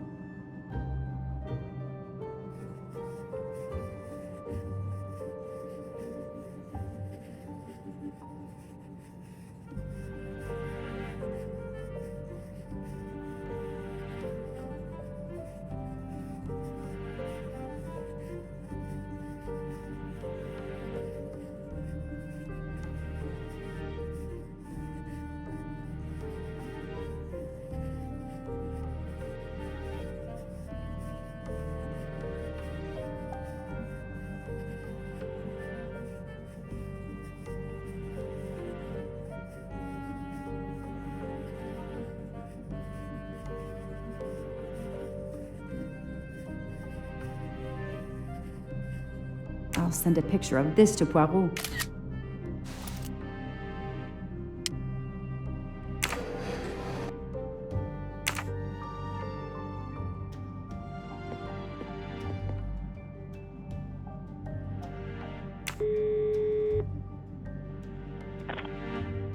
I sent you a photo of doodles I found on a notepad. I hope it can help you. I hope so as well.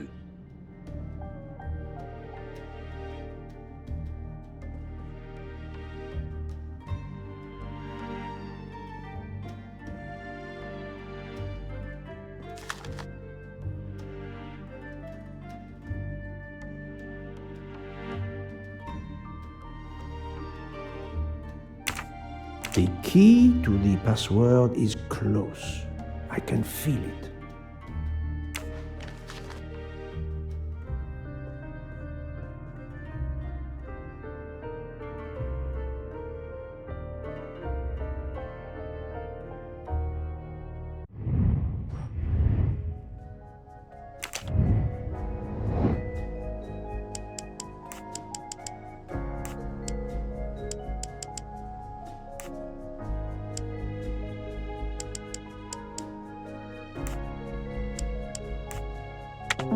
Ratchet's password. Here it is.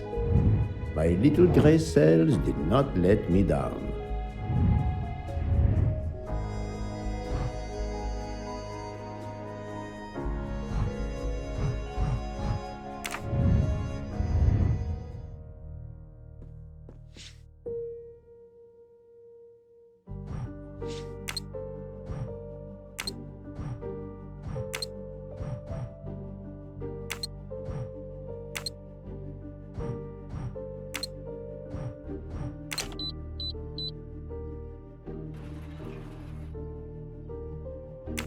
It looks like a safe key to me. We finally found it.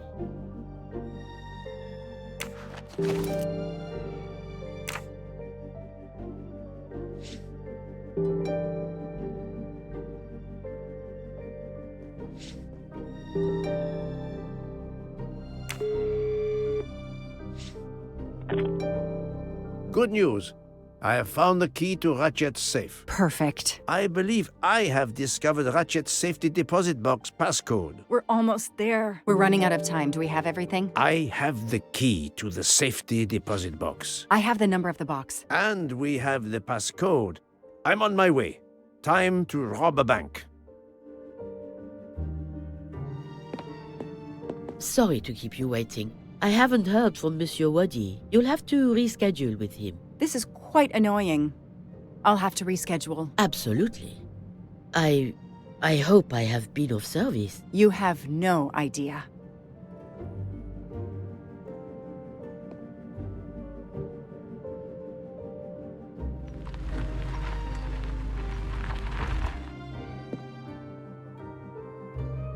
That was fast. We do this as planned? Yes, I am, Monsieur Ratchet.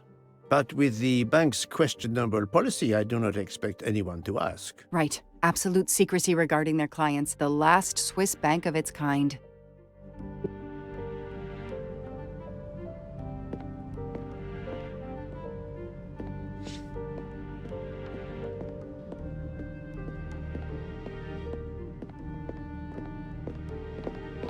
Madame, I still haven't heard from Mr. Waddy. Well, we'll have to make do without him. Now that my friend is here, it's his box we want to access. And the clock is ticking. I trust there is no problem. No, no problem at all.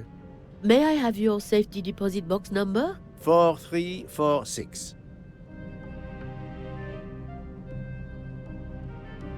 May I see your key? Do you know your passcode? Yes. Mademoiselle will be able to accompany me? No names, of course. Of course. I'll open the door. Go down the stairs. The guard will accompany you.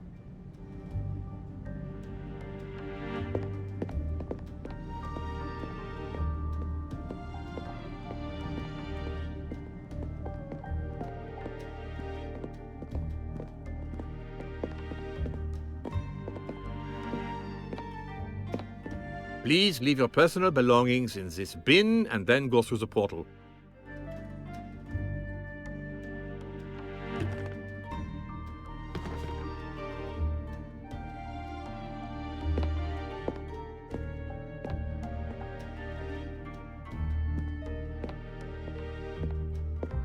I'll open it for you.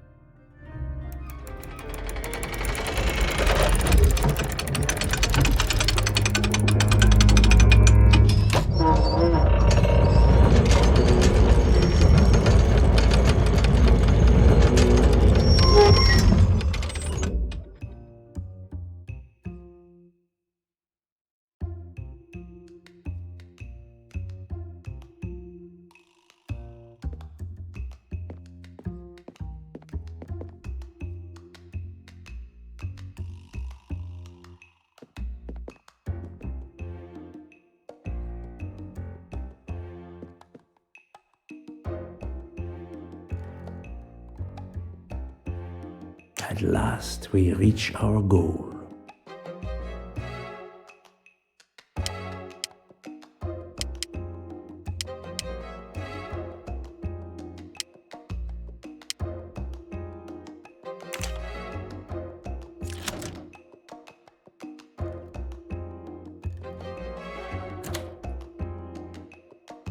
Now I will insert my key, if you allow. Thank you.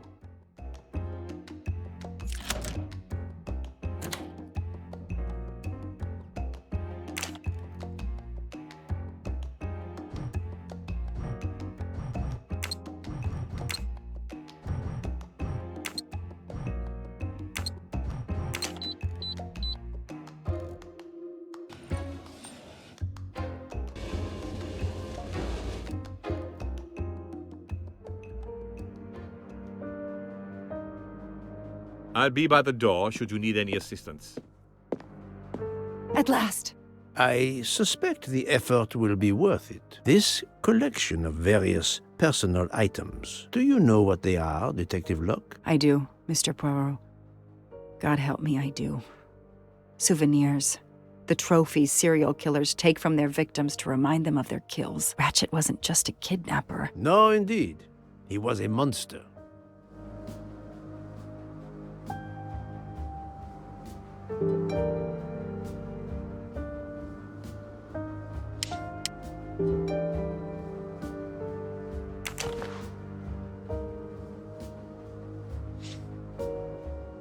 For every soul Ratchet claimed, even more are suffering.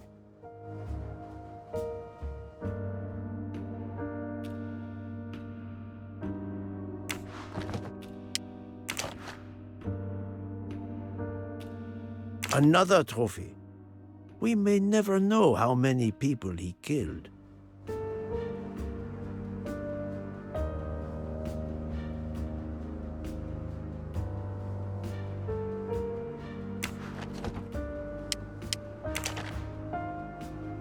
Diamonds. A fortune. Crime does pay. No, mademoiselle. This time it was the criminal who finally paid.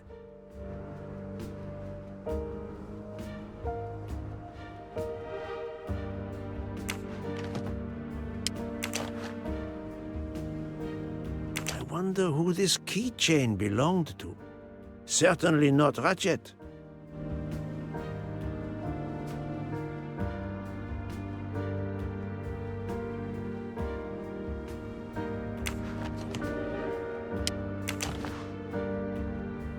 Another trophy.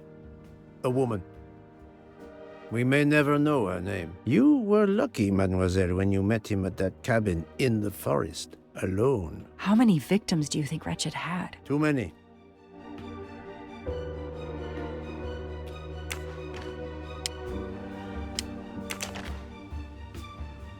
MC.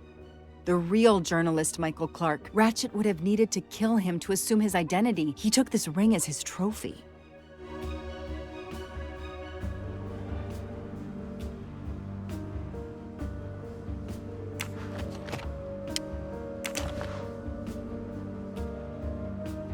Another victim.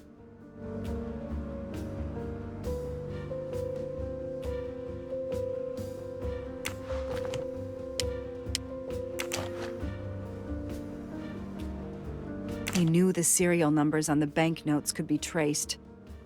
The rest of the Armstrong ransom money, the serial numbers match.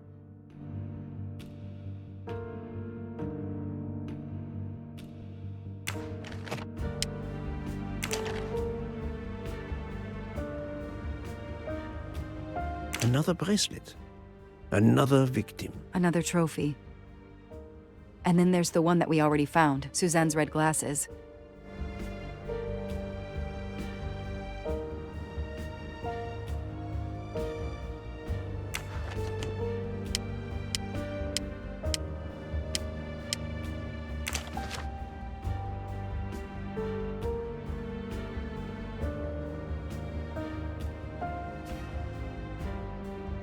The one on the left. Ratchet. Whoever he is with, their friendship seems over. The build. The hair. It could be Noah, his partner in Daisy's kidnapping. It appears they had a falling out. 4 years of investigation. It's all over.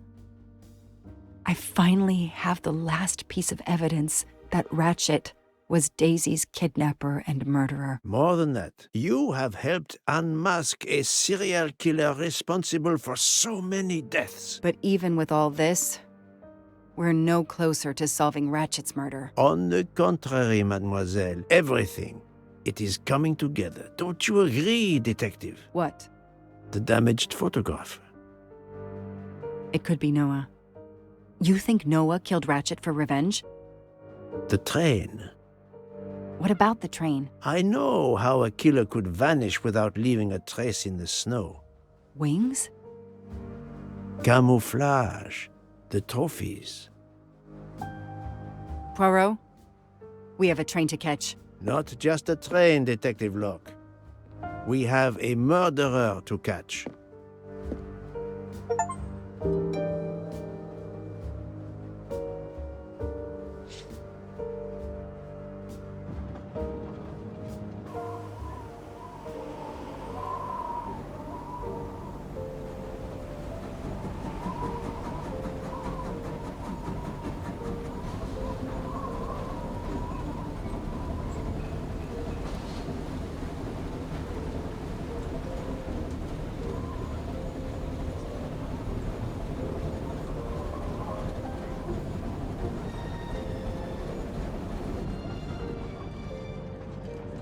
Poirot, enough!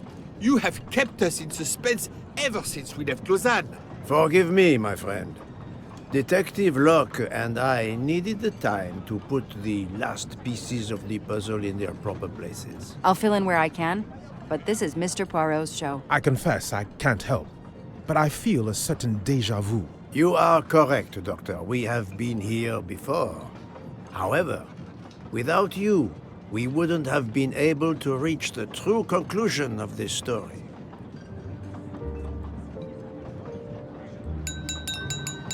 My friends, your attention, please.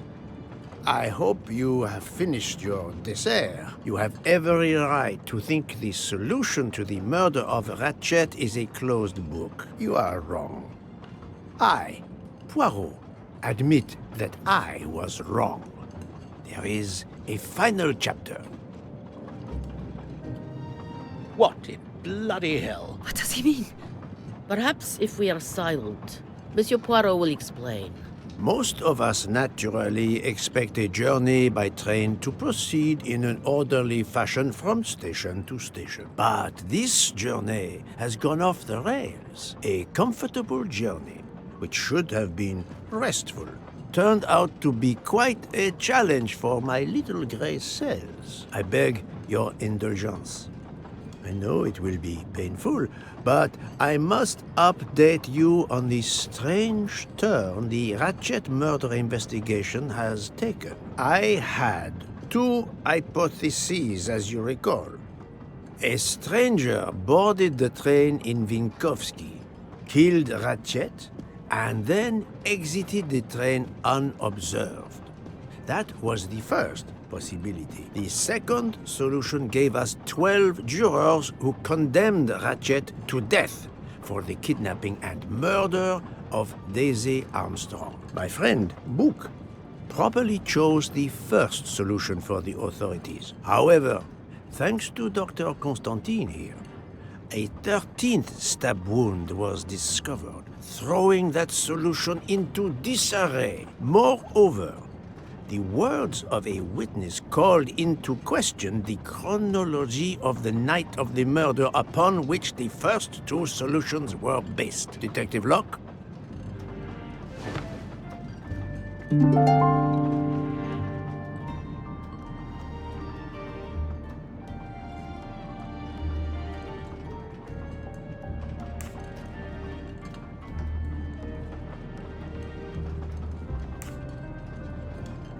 Michael admitted to having been absent several times during the night. His absence therefore gave multiple opportunities for a 13th murderer to slip into Ratchet's room before the other 12 jurors lined up to stab him. You are saying the man Ratchet was when we... Yes, you executed a man who was already dead. But there were other suspects that night. Other suspects? Who? They stand before you. Mr. Fauché, Mr. Maury, and Ms. Nielsen, and they all also had a hole in their stories about their movements that night. Mr. Poirot? Most of you don't know it, but there was a second murder in Venice. Mein Gott, another murder. The victim was a man named Aziz Wadi, a banker in Geneva who was on the payroll of Ratchet. He looked after the money Ratchet obtained from the Armstrong ransom. Ratchet needed money and arranged to meet Mr. Wadi in Venice. One of these three knew about that money. Now, each of them had an alibi, of a sort. But if any of their alibis was a lie, that person had time to murder Monsieur Wadi, Monsieur Fauché, Mademoiselle Nielsen, and Monsieur Maury. One of you murdered Ratchet and Monsieur Wadi. Are you kidding? I pour drinks for our guests. I don't murder them. It's nonsense. You are accusing me because of my knives? But why would one of my employees kill Ratchet?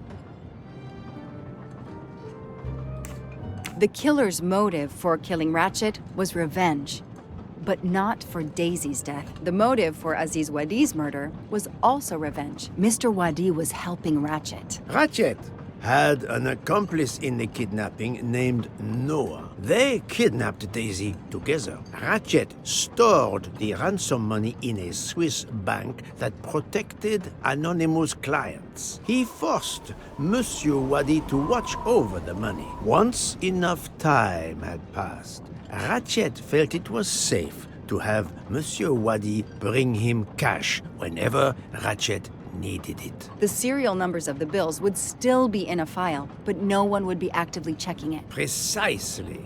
But Ratchet didn't just keep the ransom in his safety deposit box. There was something much worse. There was something much worse than Daisy's ransom money in that safety deposit box. During her investigation, Detective Locke found evidence proving that Ratchet was what is known as a trophy killer. He kept souvenirs of his crimes. We found trophies in the safety deposit box. There were others in a cabin Ratchet used in the Berkshire Mountains, including a beloved toy of little Daisy's. If I'd have known that, I would have cut the bastard's head off.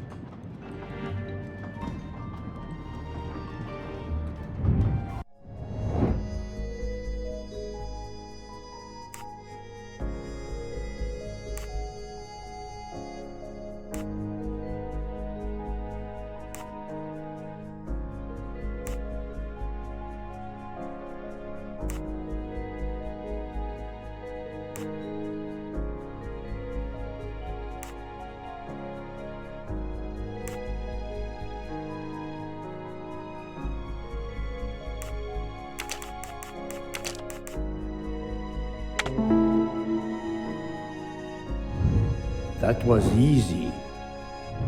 The bracelet found in the safety deposit box was also on Noah's wrist in a photograph. It's obvious Ratchet killed Noah, and therefore, at last, I can tell you with absolute certainty who the murderer of Ratchet and Monsieur Wadi is.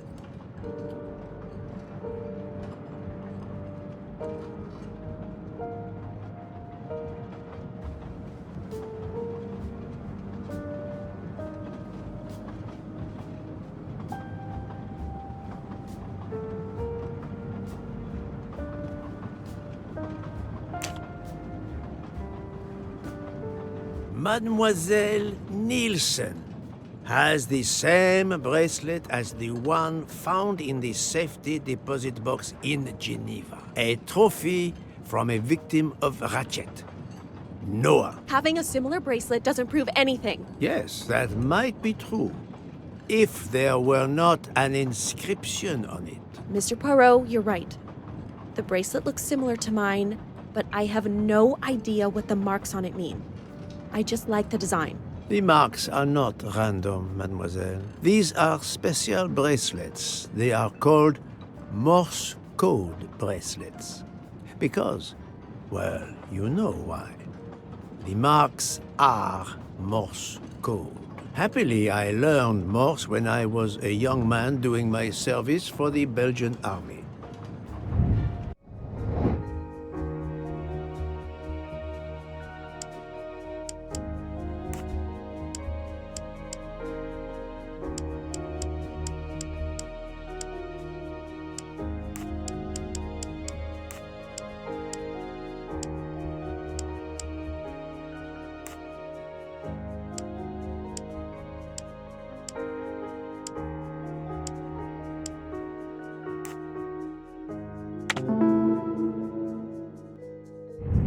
I'm right again. That happens to me a lot. On the bracelet found in Ratchet's safety deposit box was the name Freya in Morse code. Your first name. It belonged to your father, Noah. Noah Nielsen. Let's stop playing this little game, mademoiselle. What does yours say? Noah? It says father. Ratchet, that bastard. He kept my father's bracelet as a trophy. Thank you. I have to admit your timing for Ratchet's murder was perfect. Do you mind if I continue? Would it matter? Go ahead. You've earned the right to crow. I do not make bird sounds, mademoiselle. I take no pleasure in this.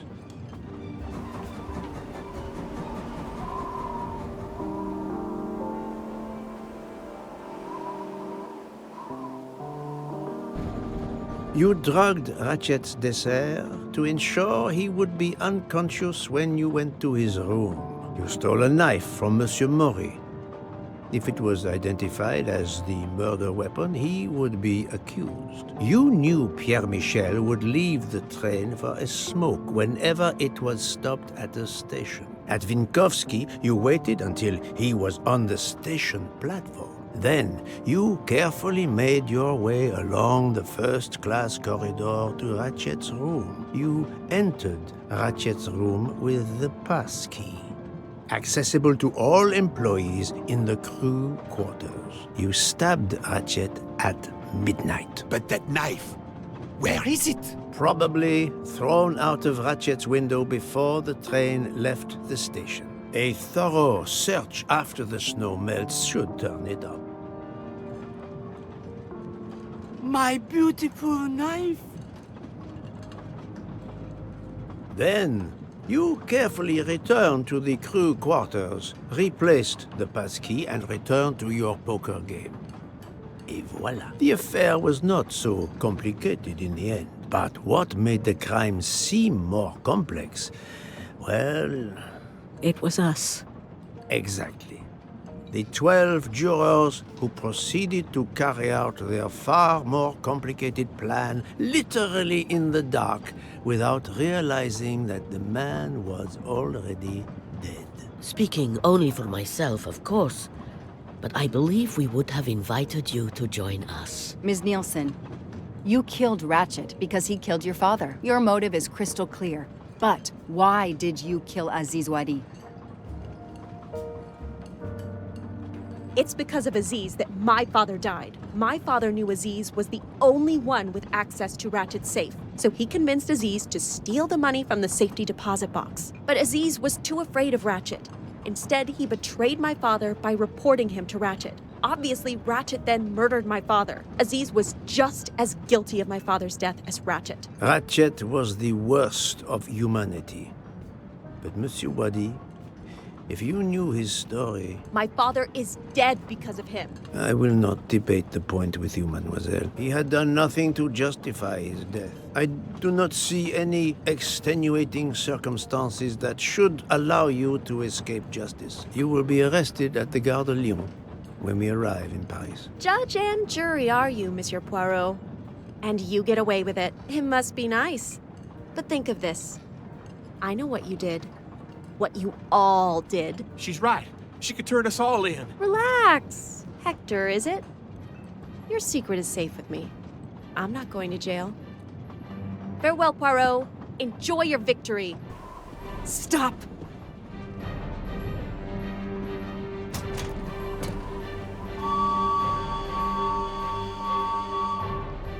No, Freya, don't jump. You're going to die. I've made my choice. We'll let fate decide. No!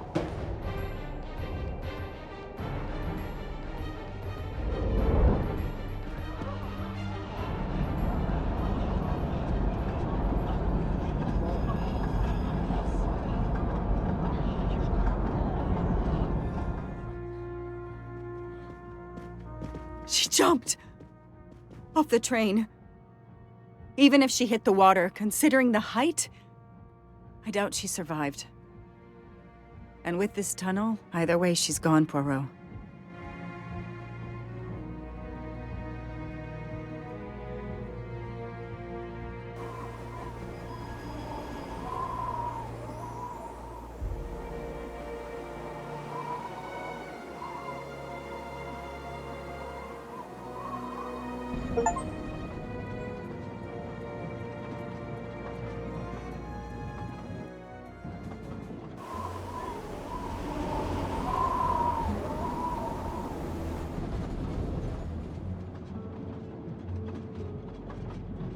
I still can't believe what happened. 13 people took revenge on the same person. This investigation is so incredible.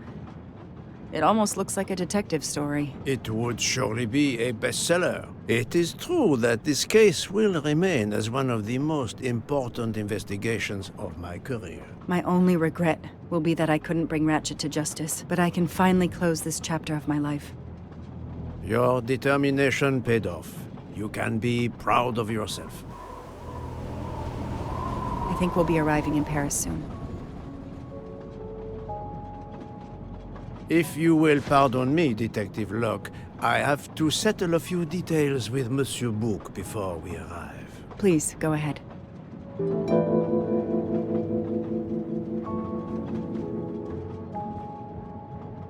I still can't believe Freya was the killer. She never even cheated when we played poker.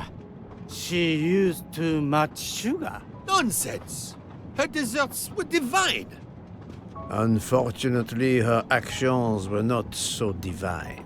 There you are, my friend. Book, I have a favor to ask. Anything. When we arrive in Paris, will you speak to the police? I would rather keep a low profile. But why? Book, my first solution was incorrect. Nonsense. The nuttier the mystery became, the greater your brilliance. Please. Very well, if you insist. I want to thank you, gentlemen, for your service. The cuisine. Under difficult conditions, you surpassed the reputation of the Orient Express. That is true. I look forward to seeing you again abroad, Monsieur Poirot. I promise, not all of our trips are this eventful. Princess Dragomirov would like a word with you, Monsieur Poirot. It is important. She is waiting for you in her compartment. When a princess summons me, how can I refuse?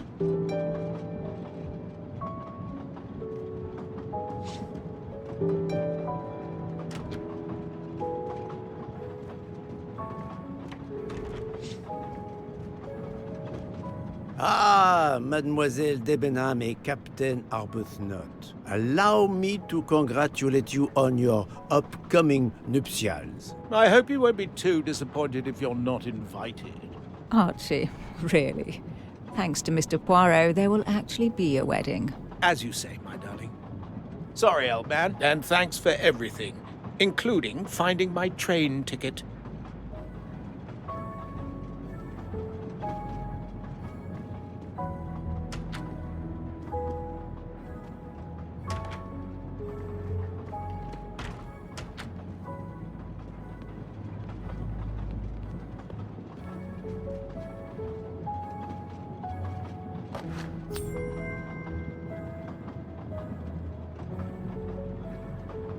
Another delightful trophy for my collection.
Count Andreny, how is the Countess? Much better now that it's all over. I misjudged you, Poirot. And I you. There is something else about my wife you should know. Why I am so overprotective. She is pregnant. You are quite the detective. Actually, Dr. Constantine told me. She admitted as much when he was attending to her. If it's a girl, we're going to name her Daisy. If it's a boy, Hercule, he'll be stuck with Rudolph. It's a family tradition. I wish you and all of your family much happiness. Thank you.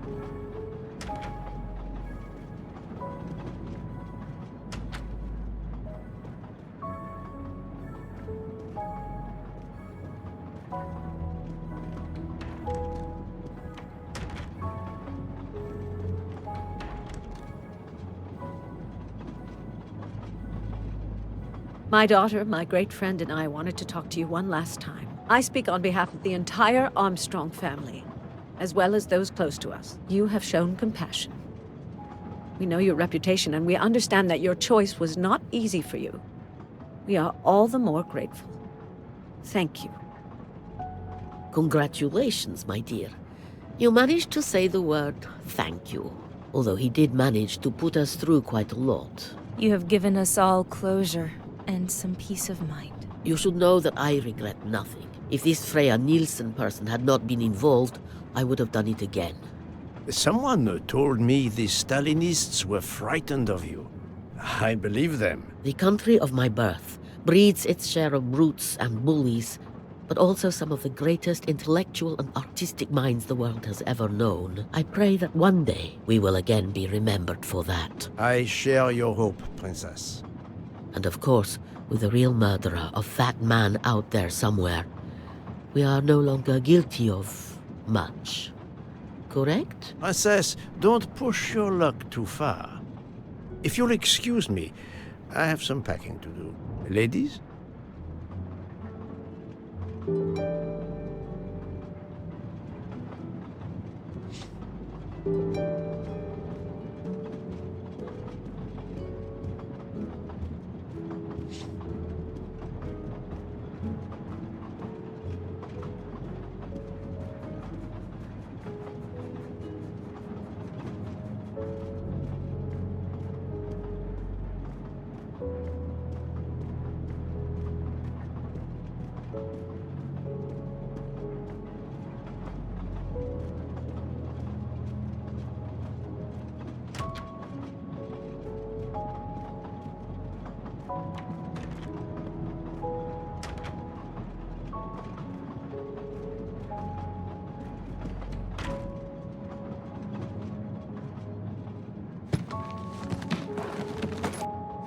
At the end of this investigation, I still have my doubts. Did I make the right choice with the 12 self-proclaimed jurors? Yes, it was the right thing to do.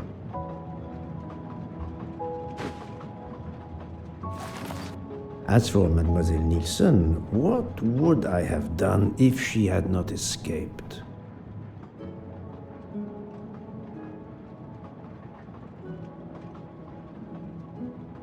Is it justice to let the 12 go free but have Mademoiselle Nielsen arrested? A vast question indeed.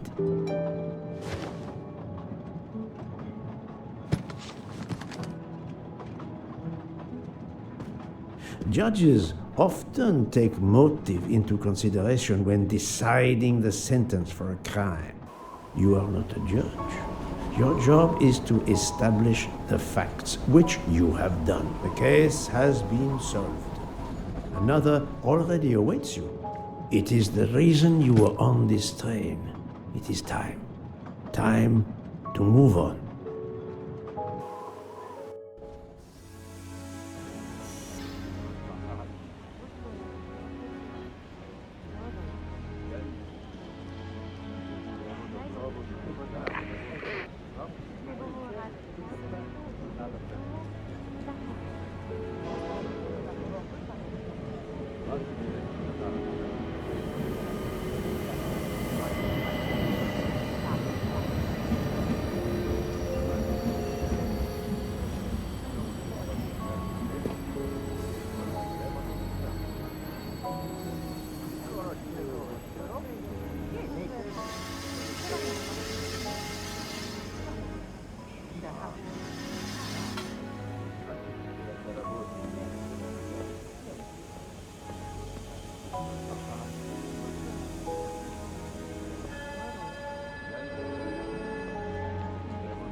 I hope you will travel with us again, Monsieur Poirot.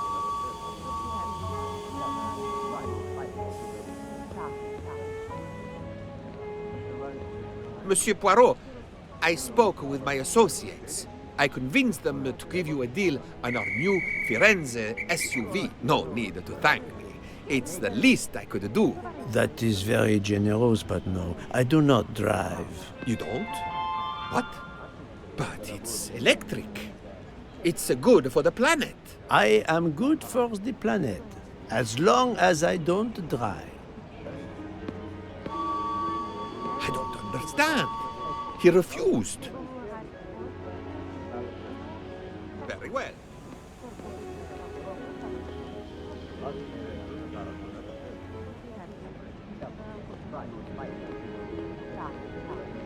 Poirot is a nasty man! Poirot is a nasty man! I wonder where Princess Dragomirov's bird can have heard that. Have you lost something? May I help you? Oh, Mr. Poirot, you have done so much already. What is it you have lost? My friends, we are traveling to Poland to help with children. We were to meet at an information booth. But where do I get information on how to find an information booth? There is, I believe, an information booth just inside the main terminal. Oh, thank you, sir. You are a great detective. And you, madame, are a good soul.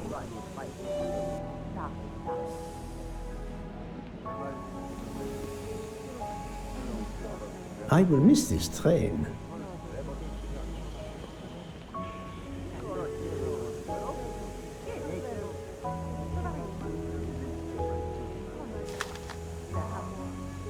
News travels fast.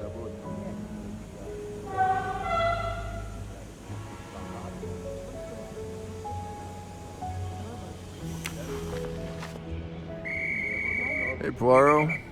Say, have you seen a scruffy little guy in a green trench coat? I cannot say I have. Why? He's my next case. Another case? That was indeed fast. The detective's gotta eat. You know what I mean. I have some idea, yes. Suspected embezzler, traveling east, but not on the Orient Express. Say, you wouldn't be interested in teaming up, would you? Some good money in it. I have had enough of trains for a while, thank you. Okay, suit yourself.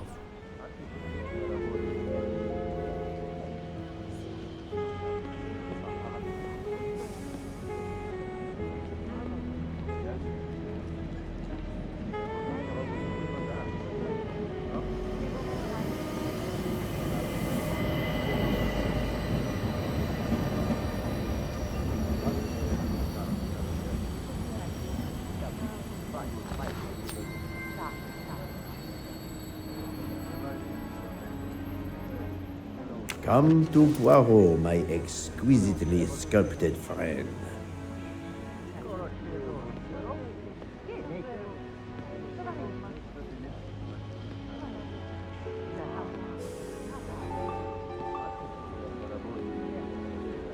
Monsieur, you can't pass.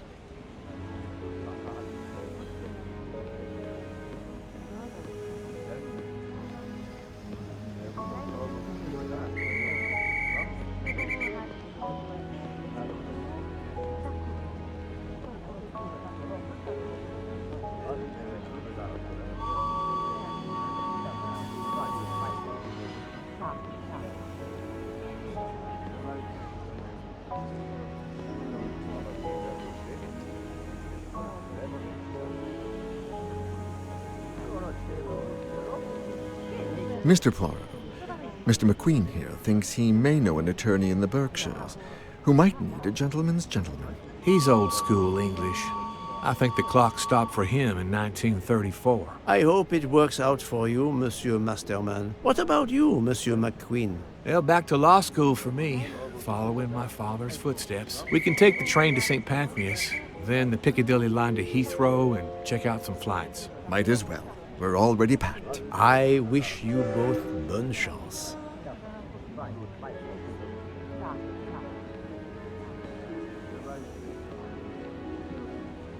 Ah, Poirot.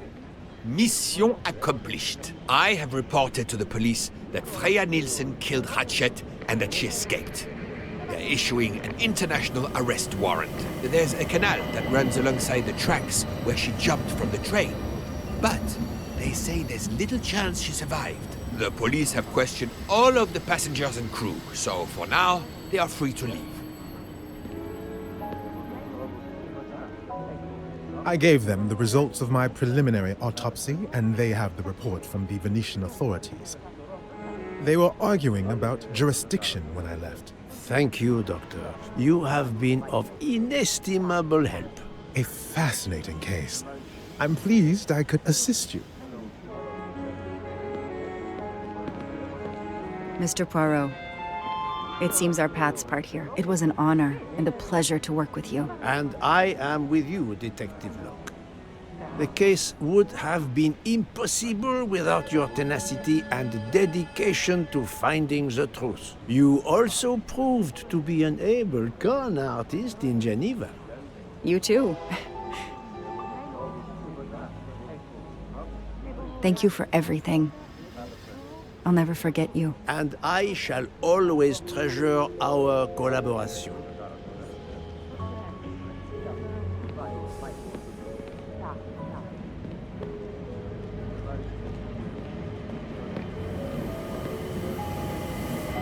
Well, that's that. I'm hungry. Let's go to the Wagon Rouge restaurant. They make an excellent leg of lamb. But it's only 5:34 p.m. Is food all you really think about, my friend? I'm the one inviting you. You've well deserved it. I'm warning you, I'm not going to obtain for you a secret recipe this time. Poirot, they make a chocolate mousse that is so creamy. It must have a secret ingredient in it. The last recipe came from a murderer. But it was sublime.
Poirot, I didn't really have time to say goodbye when we parted.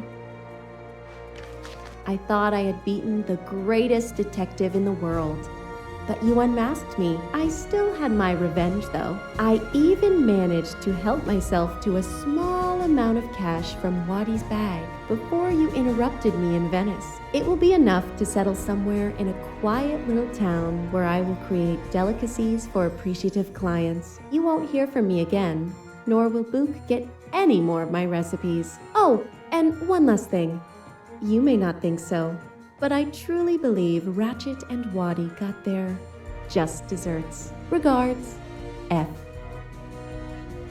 You, mademoiselle, are entirely too pleased with yourself. You give clues no one could follow, unless they are Hercule Poirot.